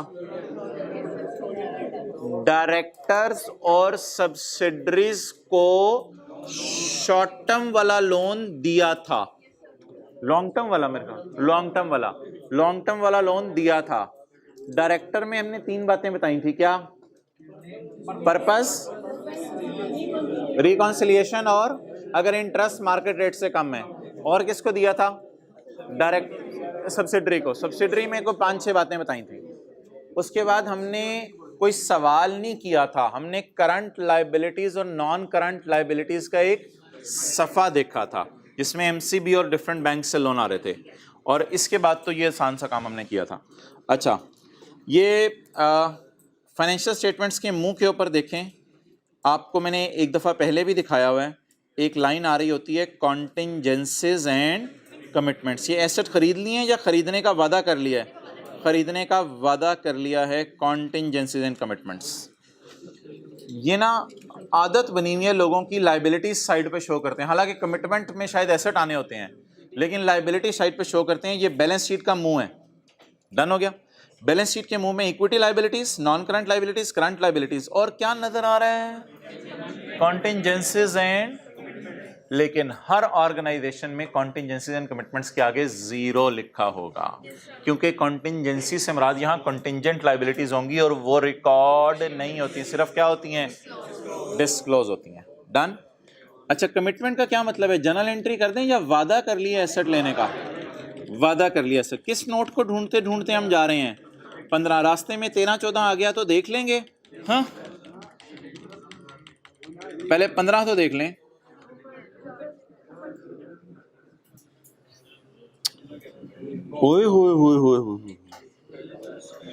By way of decision of honourable, honourable है ना supreme court, by way of decision of honourable, पता नहीं कोई केस इनका होगा, कोई बोतलों के ऊपर केस चल रहा है, जो भी चल रहा है हमारी बिला से, ठीक है। तो जैसे IS 37 में केसेस होते थे, इसके ऊपर हेडिंग क्या ब्रॉड में दी हुई है, कॉन्टिंजेंसीज एंड, यार ये क्या एक और लाइन डाल दी, गारंटीज कमिटमेंट्स, ये क्या नई लाइन डाल दी, गारंटीज। ये गारंटीज असल में लाइबिलिटीज नहीं होती हमारी, जब तक कि जिसकी हमने गारंटी ना दी हो, वो गारंटी दी हो, वो डिफॉल्ट ना कर दे। तो मिसाल के तौर पे मैं कहता हूं इस भाई के बारे में कि यार तू फलां से लोन ले ले, मैं तेरी गारंटी देता हूं, तो मैं लाइबिलिटी बुक करूं या लाइबिलिटी तब फील करूं जब वो डिफॉल्ट करे। तो गारंटीज, एक लफ्ज आज बोलने लगा हूं जिंदगी में पहली दफा, guarantees on balance sheet item है या ऑफ बैलेंस शीट आइटम है? बहुत बड़ी बात कर दी। Guarantees on balance sheet item है या ऑफ बैलेंस शीट आइटम है? ऑन बैलेंस शीट आइटम का मतलब होता है ये बैलेंस शीट है, ये इसका मुंह है। गारंटी ऑन बैलेंस शीट आती है या बैलेंस शीट से नीचे आती है? ऑफ बैलेंस शीट आइटम है। ये नोट्स हैं और ये तो गारंटीज और कंटिंजेंसीज और कमिटमेंट्स ऑन बैलेंस शीट है या ऑफ बैलेंस शीट है? हमने गारंटीज दी हुई है किसी की, और कमिटमेंट्स किसकी की हुई है हमने। कमिटमेंट्स में आगे डिटेल आप छोड़ दें, ये चीज समझ नहीं आएगी, एक लाइन शायद समझ आ जाए आपको। Commitment in respect of capital expenditure, इसका मतलब बताएं, commitment in respect of capital expenditure. 80-90% organisations इसको नरेटिव फॉर्म में लिख रही हैं। ये वाहिद नेस्ले वाले अजीब हैं कि इन्होंने इसको नरेटिव फॉर्म की बजाय टेब्युलर फॉर्म में लिख दिया कि 2019 में क्या वादा किया था कि इंशाल्लाह 289 मिलियन के प्लांट्स वगैरह खरीद लेंगे। हो सकता है बाहर से कोई मंगवा रहे हो, खरीदने का वादा कर लिया हो। और 18 में कितना वादा किया था? 205 का। अब आगे तो छोड़ें, इजारा वगैरह ये तो चीज़ें हमारे स्कोप में नहीं है, ये CA फाइनल की चीज़ें हैं। तो मैं ऐसा करता हूँ कि मैंने ये येलो में हाईलाइट कर रहा हूँ, इसकी बेशक आप इतने से की तस्वीर खींच लें, पहले विजुअलाइज करें। अगर कोई कोर्ट केस की कहानी से लिखी होगी वो कंटिंजेंसी में आ जाएगी। अगर कोई गारंटीज दी होंगी तो बैलेंस शीट के मुंह पे आएंगी या जर्नल एंट्री नहीं होगी, बल्कि आ जाएगा गारंटी इसको दी। अगर ये नहीं लिखना तो सिर्फ लिख दें गारंटीज का बैलेंस इतना है। और कमिटमेंट्स क्या है? वादे। किस चीज के वादे? Commitment in respect of capital expenditure, commitment in respect of capital expenditure. और वो लेटर ऑफ क्रेडिट होते हैं बाहर के मुल्क से जो आप प्लांट मंगवा रहे होते हैं, तो उसमें आपने बाहर के मुल्क से मंगवाने जो प्लांट्स हैं उनका वादा वगैरह है। तो इसको भी बेशक हाईलाइट कर लें, खुदा ना खास्ता ये लफ्ज़ ना आ जाए। तो ये सिर्फ इस तरह आपने एक डिस्क्लोजर सा बना देना है, तस्वीर खींच लें। या मेरे ख्याल से आपके पास नेस्ले की फाइनेंशियल स्टेटमेंट हैं घर में, तो लेटर ऑफ क्रेडिट वगैरह और ये इजारा वगैरह इसकी हमें टेंशन नहीं लेनी। ये कौन सा नोट है जी? कॉन्टिंजेंसीज एंड कमिटमेंट्स। अच्छा, अब ये सारी बातें होने के बाद मुझे आप बता दें हमने कितने किस्म के डिस्क्लोजर पक्का टाइम पे आने। कल मैंने फाइनेंशियल स्टेटमेंट्स में नोट्स ऑन अकाउंटिंग पॉलिसीज आपको दिखाने हैं, जो एक दिन मैं दिखाने लगा था लेकिन भाई ने कहा था ना दिखाएं। नोट्स ऑन अकाउंटिंग पॉलिसीज शुरू में जो अंग्रेजियां होती हैं 10-15 सफ़ों की दिखाए थे, लेकिन अभी तक वो मज़ा नहीं आया। अच्छा भाई, IS 38 में करवाई भी मैं, बिल्कुल आप सही पहुंचो, लेकिन शायद सबको ये बात याद ना हो। हाँ, फाइनल अकाउंट का चैप्टर खोलें, फाइनल अकाउंट का चैप्टर खोलें।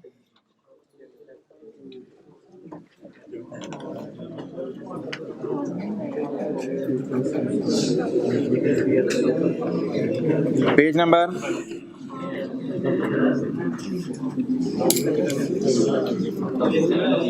Page number 235। नहीं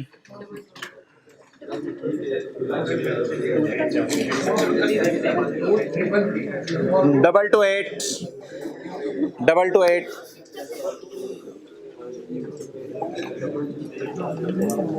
वो जो बच्चों के जहन में एक सवाल आता है अक्सर कि ये इतने दिनों से हो क्या रहा है।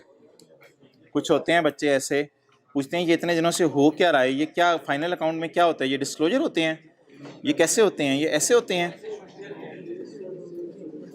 भाइयों, ये नेस्ले की फाइनेंशियल स्टेटमेंट्स में क्या है? एसेट्स, नॉन करंट एसेट्स, उसमें प्रॉपर्टी प्लांट एंड इक्विपमेंट है, एक दो मिनट बड़े इंपॉर्टेंट है। इसके डिस्क्लोजर्स हमने पढ़ लिए हैं फिक्स्ड एसेट्स के नाम से किताब पे, पेज 228, 5 लाख से बीवी ज्यादा, 50 लाख से ज्यादा सारे एसेट्स की। अच्छा चलते जा आगे। ये मैंने सवाल आज करवाया है, ऊपर आपने लिख लिया, ये भी लोन रिसीवेबल वाले हैं, लिख लें नहीं लिखा तो, ये भी लोन रिसीवेबल वाले हैं। पेज 229, लोन रिसीवेबल वाले, लोन रिसीवेबल वाले, लॉन्ग टर्म लिख लें, लॉन्ग टर्म लोन रिसीवेबल वाले। अच्छा ये मैं चला कहां से होऊंगा, ये देखें, ये लोन रिसीवेबल, इसका नोट बनाना हमने सीखा। एसेट्स आ रहे हैं ना नेस्ले के फाइनेंशियल, लोन रिसीवेबल, ये नोट 19 इन्होंने नाम रखा हुआ है और हमने ये नोट बनाना सीखा। अब समझ रहे हैं ये कोई ऐसी बला चीजें नहीं है, ये एक एक आइटम के नोट्स बन रहे हैं। आगे क्या हेडिंग है जी अगले सफे पे, करंट एसेट्स, यानी कि करंट एसेट्स में हमने डेटर्स वगैरह का डिस्क्लोजर बनाया था। अच्छा आगे क्या है जी, आगे आगे लिंक करें चीजों को, अलग शुगर हो जाएंगी। शेयर कैपिटल एंड रिजर्व्स, ये देखें ना, ऑर्गेनाइजेशंस इक्विटी शो करती हैं अपनी, शेयर कैपिटल एंड रिजर्व्स, और इसके भी नोट होते हैं। अच्छा नेक्स्ट, इसके बाद बोलें non current liabilities and current liabilities, non current liabilities, और मैंने ये वाली इसलिए शो नहीं की थी, इसमें कुछ चीजें कम थी। Non current liabilities and current liabilities, और भाईजान आखिरी डिस्क्लोजर कॉन्टिंजेंसीज एंड, और ये 2-4 लाइनें हैं, ये मैं कल पढ़ा दूंगा। कॉन्टिंजेंसीज एंड, ये देखें जी किधर हैं, ये कॉन्टिंजेंसीज एंड। अब जरा कोई जहन में पिक्चर बन गई, ज़बानी बताएं किस किस के डिस्क्लोजर हैं। फिक्स्ड एसेट के, लॉन्ग टर्म लोन रिसीवेबल के, फिर करंट एसेट के, फिर शेयर कैपिटल के, फिर नॉन करंट लायबिलिटीज के, और फिर करंट लायबिलिटीज की। उमर ले आए, खैर रिकॉर्डिंग चलने दें। उमर भाई कहाँ आर्टिकल्स करें आप, KPMG में, इनसे जरा पेपर चेक करवाए थे मैंने। आप गलतियां बता दो बच्चों को, गलतियां बता दो टर्म टेस्ट में जो की हैं। अस्सलाम वालेकुम। अच्छा उसमें 2-3 चीज़ें ऐसी थी जो नोट करने की हैं। एक तो है जिस तरह ये ना ये फाइनेंशियल, ऊंची बोलो, ये फाइनेंशियल है जिस तरह, अब इसमें वर्किंग तो की, यार चुप कर जाना।